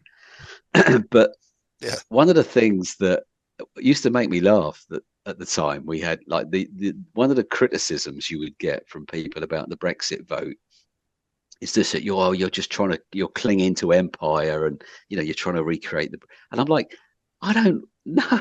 I said, like, I'd quite like us to be a sort of a competent second tier nation. That would be fine, right? Like, and actually what you get now is you get the sort of the so-called like progressives that have got like interventionist foreign policy all over the world. I mean, even Tony Blair. They sound like a bunch of faggots. That's straight up, dude. Right. I'm not, but I'm bringing that word back straight up. As you should. It's okay. Yeah. But the thing is, seriously, they sound like a bunch of faggots. Yeah, but in the UK, you have to be careful, Sean, because a faggot in the UK is a cigarette. Right. Oh, that's right. It's a meatball. It's a meatball. Okay. So wasn't it?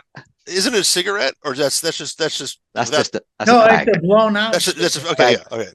fag singular is a cigarette. It's a singular cigarette. Okay, got it. Is a spicy meatball. Very nice. No, but seriously though, like we're done doing this. We're done hiding behind people's feelings and such. No, it's honestly, I think. Yeah. So I'm about 3 glasses in now. Here. There we go. Well, I think the idea though is that culturally there's not the same kind of thing with firearms in the UK. There never will be. It's just a different thing. Right. All right, it's different. It's a different relationship with the firearm. But I do think that again, Switzerland provides a pretty good model. If you have trained people voluntarily, a part of a civil defense program, I can see that flying in the UK. I think that would work. I've said that actually. I agree, Mike. I think I've said that for a few years. I think we need like a sort of just a civil resilience kind of function, because the police can't be everywhere. Well, they can't be, and also not only can they not be everywhere, but they're kind of working against you. And I'm saying we don't want them everywhere either. Right? Yeah, they don't want, because they're not exactly working in your favor right now, especially. They're not working on our favor here in the United States. No, they haven't for a long time, if ever. Yeah, I think, and also let's not avoid talking about the Royal Canadian Mounted Police during the protests in Canada. They're right, exactly. The Canadian cops were just as horrible. So we're looking at a real Western civilization problem, right? And I think that you have a population that's armed, you at least can maybe defend against the monsters that are stabbing little girls. I realize that's not everywhere in the UK. In fact, it's still a relatively isolated incident, but to at least have your population have the option of being able to use lethal force to defend the vulnerable would be huge. Yeah, I think that's the thing, that the state. I mean, it actually, I say always, it's only like in Victorian times it was quite common to carry firearms. Yeah, that's true. So it's only relatively in historical terms quite recently, but and to be fair, Mike, as well, like we never needed them. Right. When I grew up, cultural difference, right? There's not a propensity for violence. Like, these things just didn't happen. Yep. You just didn't get these types of events. When I was growing up, I mean, people. I'm sure people think you invent it, but like genuinely, when I was a kid, growing up, you'd go out in the morning when it was light, and you'd come back when it was dark. And this was pre-mobile phones, pre the internet. Oh, like my Buds and I have talked about this a lot. Yeah, the Gen X, like it's the same thing. Same thing here. Yeah, it's just you were safe. You're just relatively safe. And we used to talk about there was always a few creepy guys in the town, and right. And the interesting thing, like one of the things that we go back to this thing about risk, like right. You kind of right. we were equipped, even as like I'm thinking when I was probably 7 or 8 years old, you were equipped to watch out for the creepy guys, Yes. And it was the sort of, and like you weren't scared of them. You used to go on the attack almost, you'd be like, you'd probably get away from me, because you had a BB gun of your own or a pellet gun of your own. Yeah, it's like slingshots. You weren't scared of these people. You were just like you'd go and you'd pursue them almost and like throw things at them, Vigilante children. And we were quite feral, to be fair. So, but that's awesome. 10X. I know. It was the same thing over here. It was great. Oh, it was and days. My parents would never have considered that I'd be at risk of being stabbed, for example. Right. But for me as a parent, I've got two kids now, and they're sort of almost grown up, and but it's actually a genuine concern, that the levels of violence that occur on a relatively regular basis now are unheard of from 30 years ago. And that's a fact, Yes. That's a fact. And your kids will be very protected in today's society. I promise you that. Yeah. They'd be very protected. Very, very protected. So Stephen, you've had similar experiences of concern, like just, you've got kids, you've got to kind of look out for them. Yeah, and I know because you've broadcasted publicly, you're pretty well armed dude already. But fully licensed and above board. You're able to protect and defend the less vulnerable in your immediate sphere of influence. Is that safe to say? Well, yeah, I don't have all the licenses that are required yet. However, what I do have is a small collection of items that have not yet been criminalized under certain circumstances. Got it. So, got it. That's close enough. That's what Samuel Conkin III would call the gray market, right? Yes. Yeah, that's great. But the point being is, you're at least empowered to protect the vulnerable. And to Neil's point, believe me, I recognize that unlike the United States, this increase in violence in the UK is a new phenomenon. And it's also, what makes it heartbreaking is I know that your government kind of just let it happen. And this is when I get on and comment like I know what I'm talking about, what's going on in the UK from here in California, it's because of observation. I can see that this is something that was allowed to happen. And that's the disturbing thing for me. I don't know if it was. I don't know if it was allowed is the correct word, but perhaps encouraged. That's what. Yeah, maybe that's a better word. Yeah. It just seems to be that the warning signs were there, and the government was either completely incompetent and allowed it to happen, despite the warnings, or maybe they're not just quite as incompetent as we sometimes make them out to be, and in which case it was not just allowed to happen, but actively encouraged. Right. I think there's some evidence to support both of those things. Unfortunately, I'm not sure I'd go down that road, but I think it's just like there's this kind of perpetual unwillingness to confront reality is what I find is the problem. Yeah. And like, it's the fear of becoming unpopular and losing your position.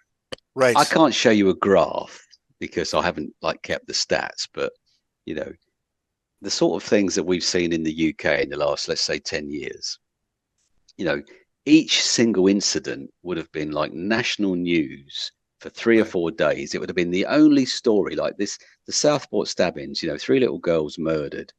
That would have been the only story on the news for like a week, I mean, I can remember there was a story. I can remember growing up. I don't know. There was a girl disappeared, and I don't even know what happened in the end. Called Jeanette Tate. It was. She just disappeared. She was out, I think, riding her bike and delivering papers or something, and she disappeared. And I don't know if they ever found the body, but I can remember that was kind of like a big story for like days on end, and things like, I mean, going right back to the Moors murderers. I mean, that was horrific, but it dominated the news cycle for years, literally for years, and yet, we've had multiple mass murders in the last 10 years, and you wouldn't even be able to name the victims. There was like, we had the 7/11, 7/7 bombings, 52 people killed. There was an attack in Reading a couple of years ago. Three guys got wait a murdered. minute. You had the 7/11 bombings. We didn't hear anything about that in the States. It's not the convenience store. I think it was the date, right? 7/7. 7/7. Well, no. That's not what I'm getting at. But like, we didn't hear anything about what you're talking about. Really? So there was it was barely a blip on the American news. Like I remember what you're talking about, but it did not get hardly any attention here. Seriously, please give it to us, please. Yeah. So it was 7th of July. I'm not sure when was it. 2007, I think. Let me just have a quick. I won't say Google because I don't use Google, but a quick brave. All right, there you go. But there were 4 bombing incidents in London, sort of pretty much coordinated simultaneously. They hit the underground too, right? I think, right? 2005. Yeah, 2005. That's right. 2005. Yeah. So that's right. It was the underground. There was a bus, 2 underground stations, and I think 52 people killed. 52 people killed, several hundred maimed, and life-changing injuries. It was brutal. Yeah, I do remember, but I was working with somebody at the time who was British, and so that was why it stuck out. But American news cycle came in, and it was in and out within 24 hours, and no, That's amazing. That was our 7/7 was our 9/11. That's right. Mm-hmm.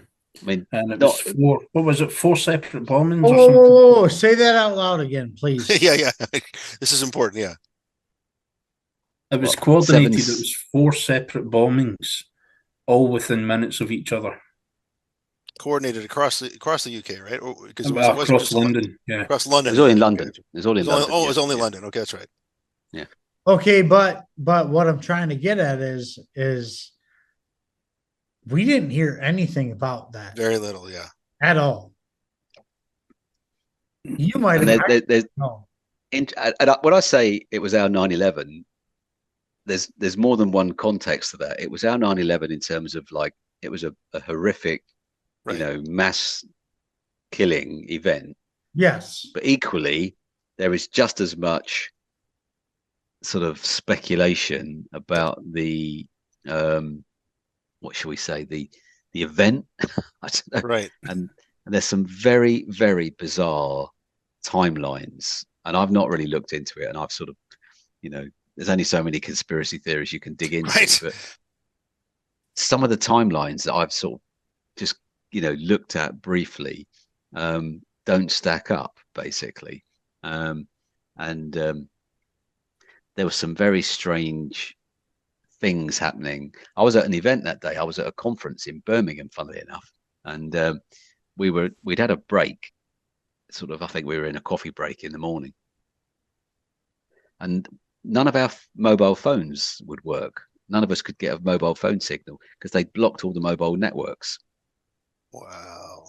And then we started getting text messages, from people it wasn't not for me, but some of my people I was with had colleagues in London, and they were getting text messages saying, "Are you okay?" And I'm like, "What are you on about? I have no idea." And yeah, it was pretty sort of freaky. And wow. And there's some speculation as to their a deliberate lowering of security, and if I understand that correctly, right? Almost like there's the speculation, at the very least on 9/11, there was some peculiar weakness in American, security, airspace. And there's one particular narrative around the timing. These guys were on a train to get to London, and the train was delayed, and the timings didn't stack up, and it was all very strange. And I've never really looked into it, but everything is fine, natural. Right, exactly. Don't ask questions. Just smile. Yeah, I mean, everything's great. Yeah, it was. And then we had we've had some other big ones since. We had the Manchester Arena bombing. Did you hear about that one, Sean? That was the Ariana Grande concert. Oh, right. In Manchester. Yeah. 26 kids killed. I did hear that. And what? Yeah. 26. Bring us back. I want you to bring us back. Back to where? Bring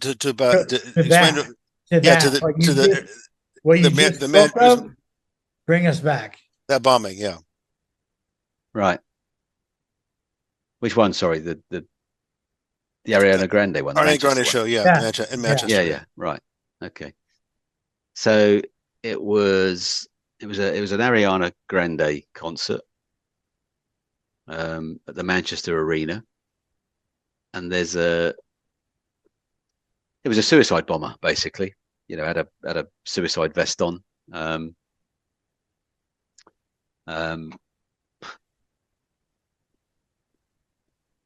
Set a bomb off. Killed 22, not 26. Sorry, 22 people killed, over 1,000 injured. It was I'm not a great fan. I'm not a great fan of Wikipedia, but actually, quite ironic based on what we were just saying. It was the deadliest act of terrorism and the first suicide bombing in the United Kingdom since the 7/7 bombings in London. Yep. Which we just talked about. We just talked about, right? Yeah. The one thing I remember from that is that some of the emergency services were complaining that they were being told, and they were actively being told not to attend, and they were sending services from further afield instead. Yeah, it was a bit. Again, it's another one of these. The thing my default on these things is always cock up rather than conspiracy, because I think we forget when things go pear-shaped, chaos kind of reigns, and actually some stupid stuff happens, and it's not always conspiracy. I'm just reading, interestingly, actually, Mike, though, and Sean, you'll be, well, I won't say amused, but ironic that the Manchester Arena, it was motivated, apparently, the guy who perpetrated the bombing said his motivation was the deaths of Muslim children resulting from the American-led intervention in the Syrian civil war. So there you go. I just draw your own conclusions. Yeah, it's like, what's the terminology? That's the internet. Yeah. Holy shit. Yeah. Wow. Well, there you go. I'll tell you one thing. We want liberty. We want freedom. We want businesses to flourish. What do they want? What do they want? Because obviously what we're talking about is not what they want. That's a good question. That is a good question. So when you say they, I'm going to go ahead and use my favorite term to describe they as the dystopians, right? The dystopians are right. Like what is it they want? They want to continued centralized power. They want to continue to reinvent and improve upon the Roman Empire, the world's first dystopia, and they want to make sure that they are never going to lose their status at the top of the human food chain. I think that's the end goal behind most everything, most all the misery that we libertarians are keenly aware of. I think that's what it comes down to, and also why we have a call on our lives to make sure that doesn't happen, right? To undermine their efforts by any means necessary within peaceful bounds. We are supposed to do that because that's the call on our lives. I think wherever we happen to be in the world, that's what we need to be doing. And Lord knows I'm in a position now where I can kind of help make that happen, like I haven't been able to do since I was in my 20s, in the 1990s, and I'm going to start pushing that, right? Because it is a global phenomenon. That's why I'm glad to be on with these guys. The dystopians don't have any respect for boundaries. They're doing the same playbook. It blows my mind. But what 2020 revealed to me was that it's not just a similarity. They're following the same goal. Like their objectives are using the same playbook. And I mean, there's not a dime's worth of difference between Keir Starmer and Gavin Newsom, as far as I can tell, apart from the accent. There's not. There really isn't. You could literally take the suit, couldn't you? Just an empty suit. It's an empty suit with a haircut. Spewing left dystopian nonsense and trying to come off like they're the righteous ones, right? I mean, here's this. I don't know if you saw this recently, but Gavin Newsom was talking about, I'm going to lower your gas prices. Well, knucklehead, you lying sack. It's all of the taxes that the state government puts on gas in California that has driven up the prices. If you really wanted to make things easier for the poor in California, you'd repeal all the gas taxes and all the regulations prohibiting gas and oil and gas exploration in California. But no, we're going to just we'll lower the price a little bit by force. We're going to create even more control over the economy in California and somehow that's supposed to make things better. But that sounds like Starmer's logic, right? It's the same nonsense he's peddling in the UK. So convinced that they really are all cut from the same cloth, and so it's wise for us to do this sort of thing that we're doing right now, compare notes, and also inspire each other and collaborate any way we can.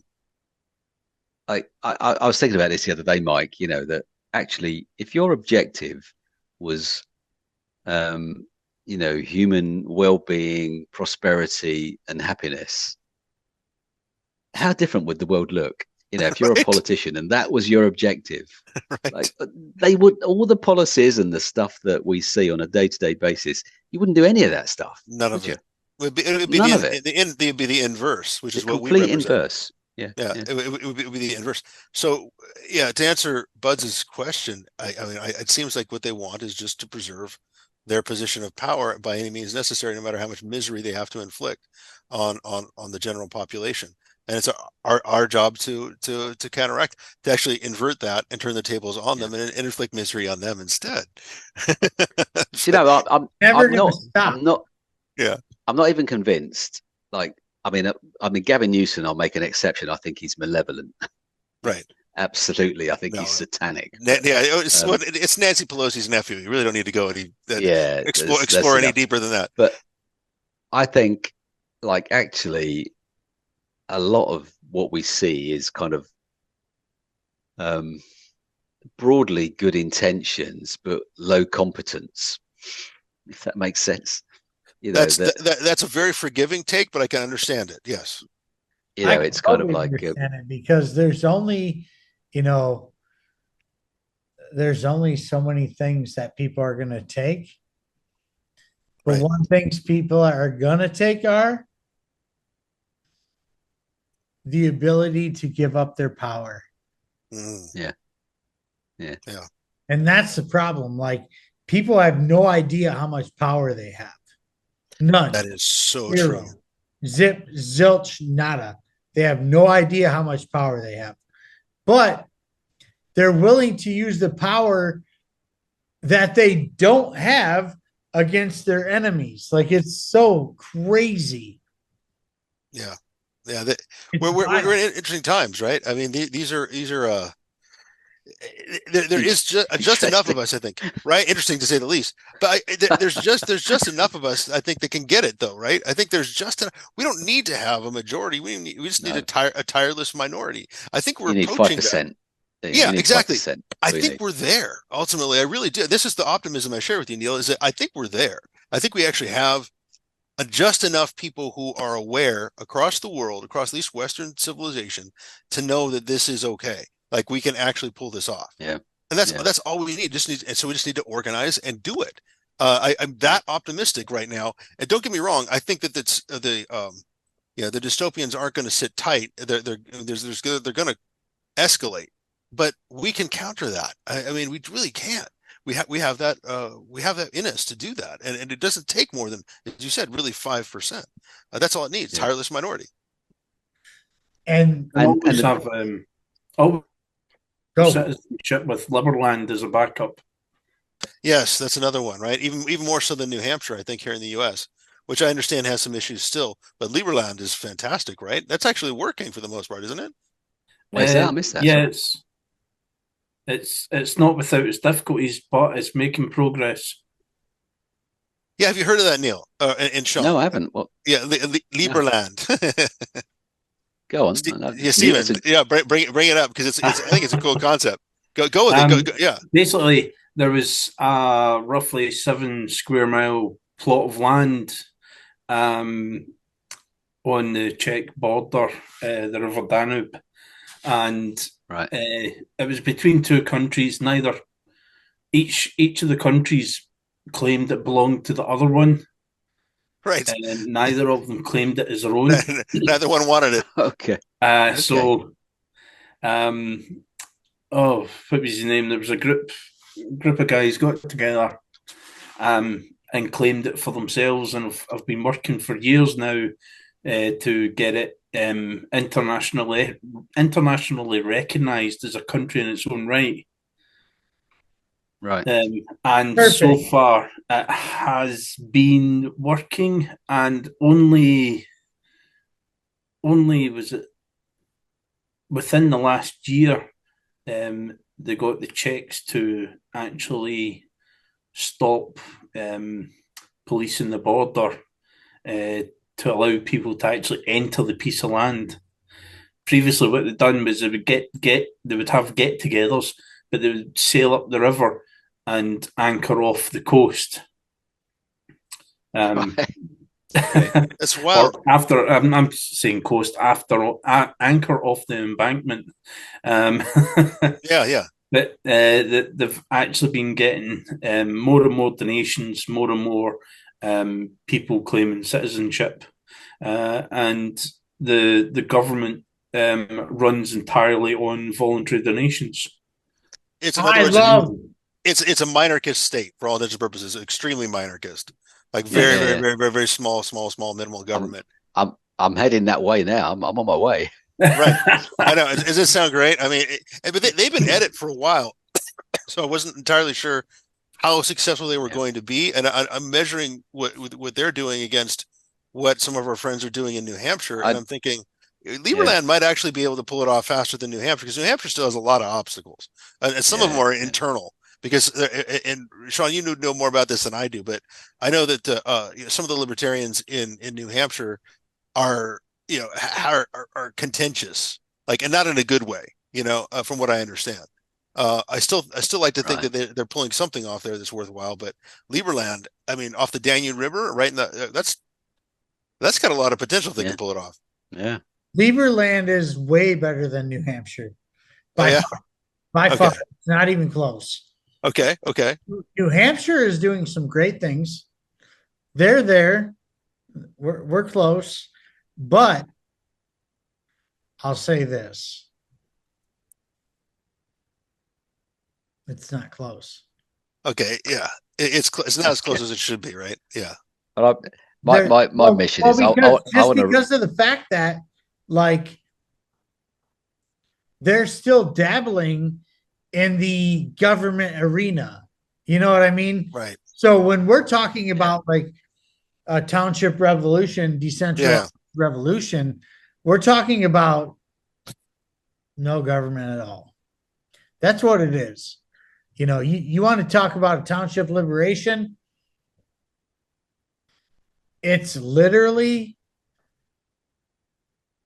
a look at what a stateless society could be. I'd say Liberland's closer to that than New Hampshire, yes. New Hampshire is very much a state still. They're very much which I'm not against what they're doing in New Hampshire. What they're doing in New Hampshire is great, but they're not stateless. True. They're not getting, it's just a smaller version, isn't it? It's a smaller version of, the state, really. Yeah, but they are doing amazing things in New Hampshire. Yeah. I just don't see them being the first to secede from the Union. As a matter of fact, the first state that you could ever see secede from the Union happens to be the state that I'm in Michigan. Really? But it's not governed properly. Yeah, to say the least. Yeah. But no, seriously, like one of the very first states that could literally out loud and be proud of seceding from the Union is the state of Michigan. Because not only do we have farms, true, we have another country border, which unfortunately is Canada. But we do that. But you got Alberta too, right? I think Alberta's up there too, right? Like specifically part of Canada that's actually pretty cool. Alberta look at Canada as like Michigan, it doesn't though, does it?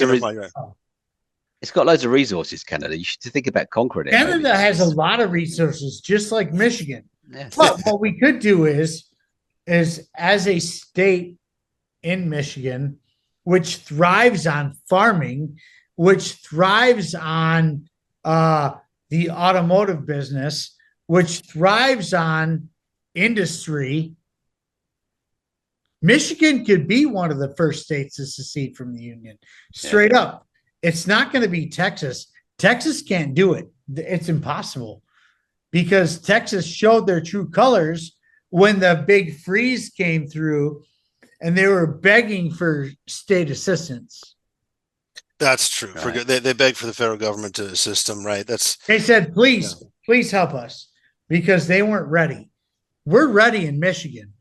All it takes is the right people in office, which is something I'm aspiring to do. Excellent. Yeah, well, if you can get Whitmer out of the way, you go a long way to pulling that off. Well, I mean, she's out of the way, period. Yeah, good. Time around. Good. We got the hiccups. So is this she's out of her way. Is this you admitting that you're going to be running as a candidate? Yes. Hallelujah. Good. Yeah. Good. So here we are. You're hearing it here first. Exactly. You heard it here first, ladies and gentlemen. I talked about this a couple shows ago, but that's right. Yeah. You guys now. I do not want to run for office. That's the last thing I want to do. I'm an anarchist. That should be the first. That should be the first criteria, shouldn't it? Yeah. Like, nobody should be allowed to run for office that wants to. That will be the Tolkien criteria, right? But that's the thing. Like, I don't want to do this. I don't want to run for office. Me either, but I'm probably going to also. No, seriously though. So in 2026, we are up for a new governor. Oh, go get her. I'm going to run for that chair. That's awesome. Whether I run as a libertarian, I'm going to tell you straight up, probably not. Right. Not going to run as a libertarian because my state libertarian party is a mess. Yeah. I'm either going to run as an independent, which is most likely what's going to happen, or I'm going to run as a GOP member so I can get some votes because we know how it works. But sometimes you have to play the game. The fact of the matter is it's the last thing I want to do. I don't want to do it at all. I don't want to be in charge of anything. I don't want to be in charge of a monetary system, anything like that. But if it's something that I can do to give the power back to the people, yes, I'm going to do that. And that's going to be my campaign slogan in 2026 when I run for governor is Sean Collins for governor, decentralize everything everywhere. That's a great motto. That's a great motto. That is seriously. I'll have to. Yeah, that's good. I love that. Because that's what I believe in. Good. I don't want the state involved with my shit. I don't want the state involved with my church. I don't want the state involved with my, my well-being. I don't want the state involved with anything that has to do with my everyday life. Here. So that's why I would run for governor in the state of Michigan. And that'd be beautiful. It would be the most radical platform you've ever seen. I promise you that. Like, that's beautiful. When you want to see radical, you need to be radical. You want to see change, you need to be radical. You want to see an opportunity, you need to be radical. It's not about right or left. It is about giving the power back to the individual that runs the state by their hard work and blood, sweat, and tears. That's what it's about. Power to the governed. It has nothing to do with me being in control. Amen. I don't want to be in control. I want the people to be in control of their own lives. And that's the radical platform I would run on. And that's the radical platform I would love to see the United States and the United Kingdom run upon. Yeah. Isn't it crazy that that's considered radical? Isn't it? It wasn't. What the hell? Yeah, what's happening? It shouldn't be radical. I know. It should not be radical. That's right. It should be the norm. inside of everyone's head up here yeah. that I keep pounding on.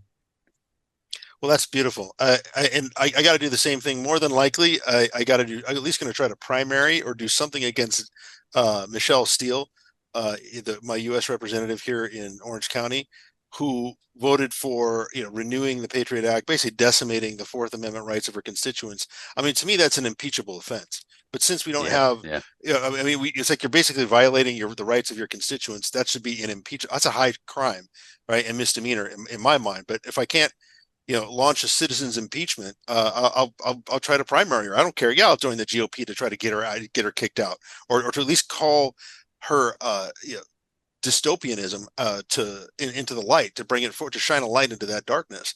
I'll do it. I'll do that for sure. And I'm an agorist. I have no interest in. It's like you have no interest in ruling over anybody else, but I do have an interest in exposing the dystopianism right here in our midst, and like shining a light on it and saying this is the best the GOP could do.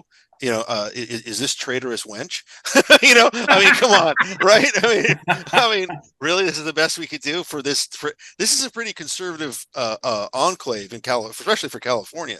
And it's like this is your idea of conservatism.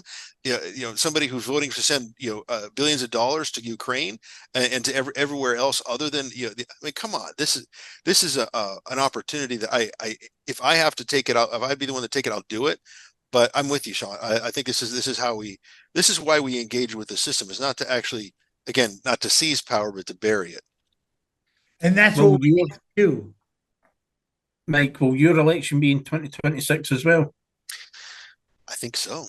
I need to double check that, but yeah, I'm infuriated with this woman. So and the fact that, again, it's like not all GOP representatives in the House of Representatives went along party lines and voted to renew the Patriot Act. There were plenty that didn't, and that's not just Thomas Massey, but like there's plenty of others who realized, heck, and on the left, Bernie Sanders voted against renewing the Patriot Act powers, right? So, I mean, if we've got some old school leftists who can see this, but we don't have supposedly small government Republicans. I mean, it's ridiculous. And the other thing, to kind of steer it back to the UK a little bit, I got to say, it's bad enough that in the United States we have a Republican Party and a Democrat Party, and that's all we have ultimately. That's really it. It's just a two-party system. But then to realize that they are really just playing a game of mutual controlled opposition with each other. It's actually one ridiculous. Party, isn't it? It really is one party. And then I look at the UK, and I look at the so-called conservative Tory party and the Labour Party, and I mean there really isn't that much difference there either. In fact, there's less, I think, difference between the Tories and Labour in the UK than there is a difference between Republicans and Democrats in the US. They're almost indistinguishable in both countries, but I think in the UK even more so. Like I think, right? Yeah, I think like the Republican. I mean, there is at least a subset of Republicans, Mike, in the US that genuinely believe in personal liberty, at least the Constitution. It's very small. It's ridiculously small. But yes, small. I get that. But like, literally, there was a brilliant meme that somebody posted a few months ago prior to our election, and it was like a marketing meme, and it was the Conservatives and the Labour sort of brand, and you had there was like a salesman pointing to the Conservative brand, saying, monetary devaluation, decline, mass immigration, blah blah blah, this whole list of things that you don't want. And then it had the Labour thing, and it said the same, just quicker. Right? Exactly. Right. That's a meme that's so appropriate. The difference is, at least in your parliamentary system, you had a brand new party, and they're far from perfect, especially for what they did to Stephen. But which we've already talked about that. But we have a party that's existed only a couple of years, a Reform Party, rise to capture 4.1 million votes in a low turnout election. That's inspiring. It's like, I want to, again, I might as well announce this too, since we're announcing things. I will be starting these workshops that I'm going to launch through the Township Liberation X page. I'm going to do X spaces, probably around like 11:30 on Tuesdays and maybe Thursdays as well, to specifically Pacific time. So that would be 7:30 p.m. UK time, or what 3:30 Eastern in the 4:30. US. 4:30 Eastern, right? 4:30, Wait, yeah. no, actually, 3:30 because I'm No, talking about 11:30 Pacific. Yeah. 2:30, 2:30 Eastern. Oh, 2:30. Yes, right. Yeah, 11, 12. Yeah, 2:30. 2:30. 2:30 We're Eastern. all fucked up. It's okay. Right, exactly. I've had too much mezcal, but at least I know the UK time was right. 7:30 p.m. Yeah, UK time, and I'm gonna just even if it starts off small, I want to like raise up activists who can implement a township liberation and a process of nullification in the UK as well as the United States, and I'll do the same workshop, to capture more US time. Probably around 4:30 or so, right? Pacific time. I want to be a part of that. I want. Yeah, of course. That's why because now I that we're really do. Like, I really now, want to be a part of that. Now that we're both kind of like, okay, we know we need to take some kind of action politically. As much as I hate it, I'm going to call it civic duty because I hate the term politics civic, or political. Yeah, civic, it's taking civic action. Now that even as an agorist and you, Sean, as an anarchist, knowing that we have to take some kind of civic action, absolutely, we should get as many people we can involved in either one of those online X Spaces workshops. And there's even going to be a more, I'd say, a more detailed type of workshop that I'd want to do with some more vetted participants, like on Telegram or Signal or something like that, to where we get a little more, where there's a little extra layer of security. Because when you go on X Spaces, it's open to everyone, right? Which I think we need to do that.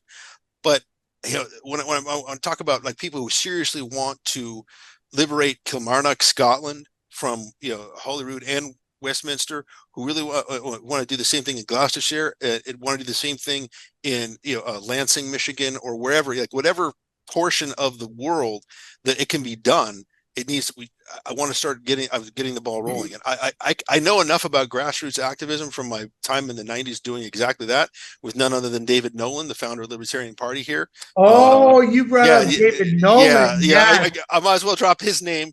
People talk about the Libertarian Party sucking. It's like it does now more than ever, but it didn't quite so much in the 90s, 80s, and 70s. Honestly, and I still think Samuel Congan had a lot of really good points when he debated. Because I'm a Congan guy, right? I'm an agorist. When he debated Nolan, I think he raised a lot of really good points even back then. But I can tell from working with David Nolan on local activism, the dude was sincere. He wasn't like working for the government secretly or anything. David Nolan was a great guy. David Nolan was a great guy. He was. One. Number two, I'm with you when you got to work on grassroots agorism. Dude, that's where it's at, and we can get like Sonia, everybody that we that's kind of involved in campaigns now, as well as planning, better yet, for 2 years down the line. Even Michael White. Michael White's an agorist, and he doesn't know it yet. He thinks he's a minarchist, but really we know better. But that's okay. I'll go along with your minarchism. That's fine. That's part of the spectrum. I can go along with that. I'm down with minarchism. Here's the catch. Incrementally, absolutely. Yeah. Here's the catch, you guys. Stephen, Neil, I'm not one of those purists. I'm an anarchist. At the end of the day, anarchy is the only way to true liberty. But if I'm going to see a hardcore minarchist, libertarian per se, run for office, or see a hardcore agorist as a Sonia Agora run for office, I'm not going to even think about bashing them. Yeah, it is, right. I'm not going to bash them. I can't do it. It's not in me to do it because they're in it for the right reasons. Sonia Agora is a gem. Yes. Yeah. Michael White is a gem. He's badass too. Joseph Salas Mullen is a gem. Yeah. Trevor we got a lot of them, right? Is a gem. These people are liberty-minded people hiding behind the libertarian name, and they don't know what to do with it, but they're running as a libertarian. And I love them. I love them exquisitely. I'm not sure who said it. There was a book I read a few years ago, like a business book.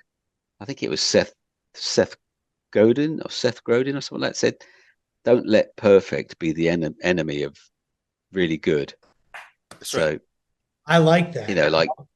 And it's funny because I've had this week, like on Twitter, I've had a load of people giving me grief this week because like this week I decided to subscribe to Twitter. Okay. Right. You did. Yes. And like, my God, the grief I got for that. And I'm like, really? And I'm like, look, I don't think Elon Musk is the Messiah, or he's right. like, he's not gonna save us. Right. But like, right. He's I like the product, and I want more of it. Simple as that. So yeah, simple as that. I'm gonna pay a little bit, and it's actually it's cheaper than I thought actually. So it's like it's not even a lot of cash. So like I'll pay the extra, and like I haven't sold my soul. I've just bought a product. Right. But yeah, you have got a lot of backlash for that. I noticed I didn't get any. I got zero, and I got the blue check a couple months ago. And honestly, Stephen, you helped inspire me to finally bite the bullet and do that because I'm like, you know what, Stephen's like picking fights daily, right, daily, and getting all sorts of. Stephen is stirring the pot. He's not all the time, the time. He's stirring the pot 24 hours a day. Right. Let me intervene for a minute. Yeah. Stephen McNamara, that guy right there, that Scottish motherfucker. I love him. I love you, Steve. I do. We all do. Yeah. Can I just say I don't love him. Like, I don't love him. Because you're a dumb son of a bitch. I understand. We all do that over. I mean, that's because he's English. Yeah, I know. I was going to say, the problem is he's Scottish first and foremost. So, bastard cunt fuck. Yeah. Oh boy. But no, straight. Look, I'm Irish. But from us Americans, Scottish. Yeah. I'm American at the end of the day. Yeah, we Americans love him. It's like, no, seriously. We love you both, actually. Who am I kidding? Even though you're a Brum and you're a Scots and you're a Californian, you son of a bitch. Yeah, I know. I know. I love you guys. But in your own sense. No, in your own sense, though, like straight up, what's going on in the UK has nothing to do with you or I. Boom. Yeah. I think it's amazing how Stephen's like always in the mix, not just online. That was what inspired me. Is like his blue check seems to have, like, it seems to be working in the sense that it does provide some kind of shielding for somebody who picks fights all the time. And I'm like, okay, I should probably do that too. I didn't get any backlash. That's why I did it. Yeah, that's why I did it. But I didn't get any backlash for it. But you, on the you're investment off you. Why? I can't figure that out. I was watching that happen too, Neil. I couldn't figure out why you were getting so much shit for that. It's like, why are they doing this to you? It's no different than anybody who enjoys a product paying for it and like trying to just test drive to see if it even works for you. But the weirdest thing, like when Twitter started, like I've been on Twitter since 2012. Okay, when it was, do you remember when it was still a text app on like SMS messaging, even before it was a smartphone app? And I used to say that I would always have paid for the product because I loved it. I always thought it was a brilliant product. Right. And the only time I think when they first introduced payment was under Jack Dorsey, and it was all bullshit and woke and everything, and I'm thinking, and Jack is not gonna. I just Jack's, but you know what though? Remember when he started? He tweeted Rothbard. Remember? Yeah, I do. Yeah. Right? I'm like, tweeted Rothbard. He did. Like, I shit you not. He tweeted cognitive dissonance. I was like, right? Oh my God, what's happening? Like what? It's like what's going on? Like who's getting to this guy? Because all of a sudden it wasn't just one time. He did a couple of these Rothbardian type quotes or Rothbardian quotes. He tweeted some anarcho capitalist type stuff. I'm like, why is this happening? Like, who's reaching this guy? Did he get red pilled or something? I wonder, right? I mean, because God knows. Well, he sold to Elon. That's what happened. Must have been. That helps. 44 billion would help, wouldn't it? All of a sudden, 44 billion in your pocket. You're like, yeah, maybe it's not so bad. Actually, it went to the shareholders, but still, the thing of it is, I'm sure he got a nice cut. But I thought that was intriguing. Like, maybe there is something to be said for as long as we continue to use our national level messaging and our local level message, as long as we continue to message the message of liberty, maybe we can convert some big people. Who knows? Like some people with a lot of influence and whatnot. I'm not holding my holding my hopes out for that, but it seems like there's some people who are, if they could really be honest and objective, they might come to some of these conclusions that we have. I think I've been pretty consistent, you know, on the whole, and you know, it was only particularly, I think, with like, you know, I don't know whether Musk is. I've no idea what Musk's kind of motivation is. I mean, he lives in a different environment. You know, he's a different parallel universe. Probably. I mean, I've been drinking, and so we're just going to come out and say we're just going to come out and say it for the heck of it. Yeah. But like, he has done more to like hold the UK government to account in the last 6 weeks than any politician in England. Yeah. You know, and just by, I mean, it's been hilarious, really. Just by like, you can tell he's got under Starmer's skin. You know, which that's probably not too challenging if you think about it. Here's the thing. But in reality, has people like Stephen McNamara and people like you, Mr. Neil, who will prove otherwise. That's right. I think the fact is we're in an age where we can challenge these tyrants in a very unique way, and I do think, for better or worse, X enables that to happen in a way that was never happening before. Whether Elon is, I mean, first of all, Elon Musk is no question part of the problem too, in the sense that he has huge defense contracts. Just going to get a drink of water. Yeah, he has huge investment in the government, but vice versa, governments have a huge investment in him.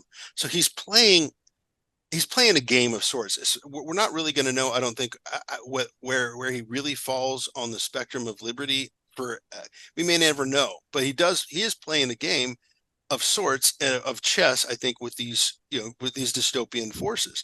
But I think ultimately, I'm thankful for what he's been able to do, although I still don't trust him. Right? You know, I don't. Well, I think you're right. I think he's a technologist. I mean, he's not really, you can tell like all these, you know, this stuff he does, and he's clearly a very, very intelligent guy, and he's obviously sort of probably on the spectrum, because like he doesn't deal in sort of like the normal sort of social, sort of political narratives, really. I mean, like, when he took over Twitter, I mean, it was hilarious when he fired like 3/4 of the staff. Yeah, and easy. You know, and like, because only an autist could do that. That's true. But that's how you get rid of government too. Like, what Elon Musk did to Twitter is what needs to happen in the United States. It needs to happen in the UK. It needs to happen in Asia. It needs to happen anywhere, period. There's a dystopian novel, which you have brought up, that is winning, by the way. But there has to be a point where, like, the people are like, no, we're going to chop your fucking head off. Right, or something, right? There needs to be some pushback, and I think it comes back to local action more than anything else, and the idea of nullification. Because the other thing I was thinking about why nullification is so important is, first of all, it's as you guys have already alluded, it's a forgotten power. Yes. Right. It's a forgotten power, and it's almost like it's like discovering you have the force in you, like, you know, or whatever. You have this hidden power that now that has been untapped for a long time, but it's also peaceful, and that's the part that people don't. I think whenever we're seeing a world leader like Keir Starmer or Justin Trudeau or Joe Biden threatening us with F-16s, coming at us like we are violent. Like we're the enemy, the enemy. Like it was far right violent people, and that's and people are believing that. Unfortunately, we have a dystopian media that is collaborating with that narrative that anybody who opposes the government is a violent right winger. But when we come out and say it should be the default, shouldn't it? Right. I mean, and so we come up with saying, no, we're not trying to violently overthrow the government. We're just not going to comply. We're going to nullify the government. It's just that's peaceful. Heck, Yeah. that's straight out of Gandhi's playbook, really, if you think about it in a way, right? I mean, so how can you come against? It's going to really undermine that narrative. I don't care how many outlets, media outlets across the world are trying to paint all of us, the four of us in this discussion, as violent right-wingers trying to overthrow the government, when we're coming at them saying, no, we're not using violence, we're using nullification. It's actually the most peaceful form of resistance there is. Henry David Thoreau nailed that. He said that one of the most peaceful acts you can do is to not pay your taxes. Just stop paying taxes, and you will have prevented the state from inflicting violence on you. Contributed to the state not being able to inflict violence on somebody else. And so there's again there's a peaceful element to what we're going to be advocating, and what I'm going to be trying to advocate, and why I don't think even the MI5 and the FBI and everybody that want to listen into what I'm going to be talking about can hold it against me, right? It's like you can't do. I'm talking about peaceful resistance. I'm talking about that's the thing. This is a form of peaceful resistance. There's nothing violent about it. And actually, if somebody, I think that the key sort of test for me, Mike, as well, if somebody finds violence in it, then that says more about their mindset than ours. Projection, right? Yeah, absolutely. Well, let me ask you guys something. We're all about like human fulfillment and human sort of potential being fulfilled, and like if that's a bad thing, then I'll own it, because every day, like, guys, I'm gonna have to check out because this is it's getting quite late here. It's 10:30. It was 10:30 already, isn't it? Oh, yeah. It's been a busy. I've had a very long week. Let's close out the show, but let me ask you guys something before we go. Stephen McNamara, Neil, what's the way out of this on your end? Because we have a constitution here in the United States that protects us through nullification. What is it on your end where you can peacefully protect yourselves? Just similarly protect, live a life that requires no input from the government, and live in such a way that you don't draw too much of the wrong attention.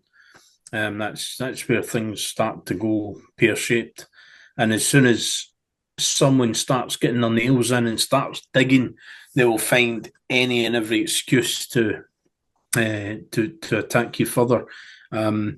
The next couple of years are going to be busy for us all by the looks of things, because 2026, not only for you to running your own election campaigns, 2026 is the Scottish Holyrood election as well. Wales too, right? They have an election in Wales also in 2026, right?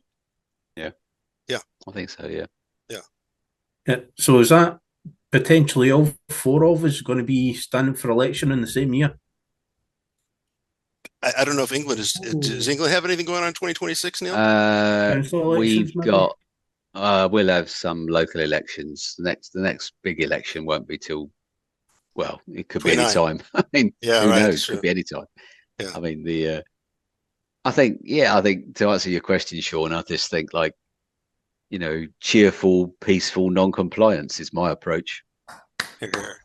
That's beautiful. It's like, you want me to do that? Fuck no. Yeah, exactly. That's not happening. That's what's not going to happen. Right? Oh my God! Yes. Yeah. That makes me excited because nobody's going to tell us what to do. That's right. No, That's seriously right. though, like at the end of the day, nobody's going to tell us what to do. You have the right to live peacefully in your own home and raise your family as long as you deem fit. That's what you have the right to do as a human being. It has nothing to do with government. That has to come with the liberator of liberators, Amen. Jesus Christ. That's it. Period. He's the one that inverted the principles, right, of the world. But seriously, you guys, like, there's nobody and there's no government that can literally tell you how to live your life as a human being, period. No ifs, ands, or buts about it. We need to reject that. We need to actually kick it in the face. We need to punch it in the face. We need to slap it in the face, whatever we need to do. But as human beings, our rights do not come from the government. They come from the Almighty Lord Jesus Christ. Certainly above the government, yes. Who is certainly above the government. Yeah. And so that being said, we need to grab the bull by the horns and start controlling things ourselves. Because that's how we win. It comes from nullification. It comes from decentralization. It comes from just being living, breathing humans that bleed red when you cut our skin open. Yep. Nothing else. I love you guys in the UK. I love my people in the United States. But at a certain point, we need to stand up for ourselves and say, hey, we're not doing this anymore. As a matter of fact, if you try to do this anymore, you're going to be met with the greatest resistance you've ever seen in your entire life.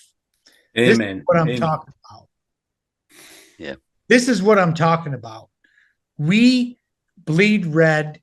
We smile. We laugh. We raise families. We raise culture. We raise communities.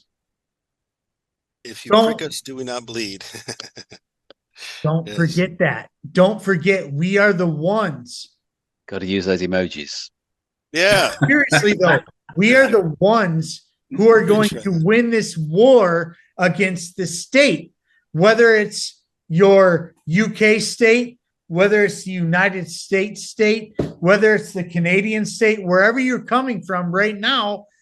If you're listening to this show, there's going to be a time where we're going to say, we're not doing this anymore. Enough is enough. And we have the power to do this. We need to start acting like it.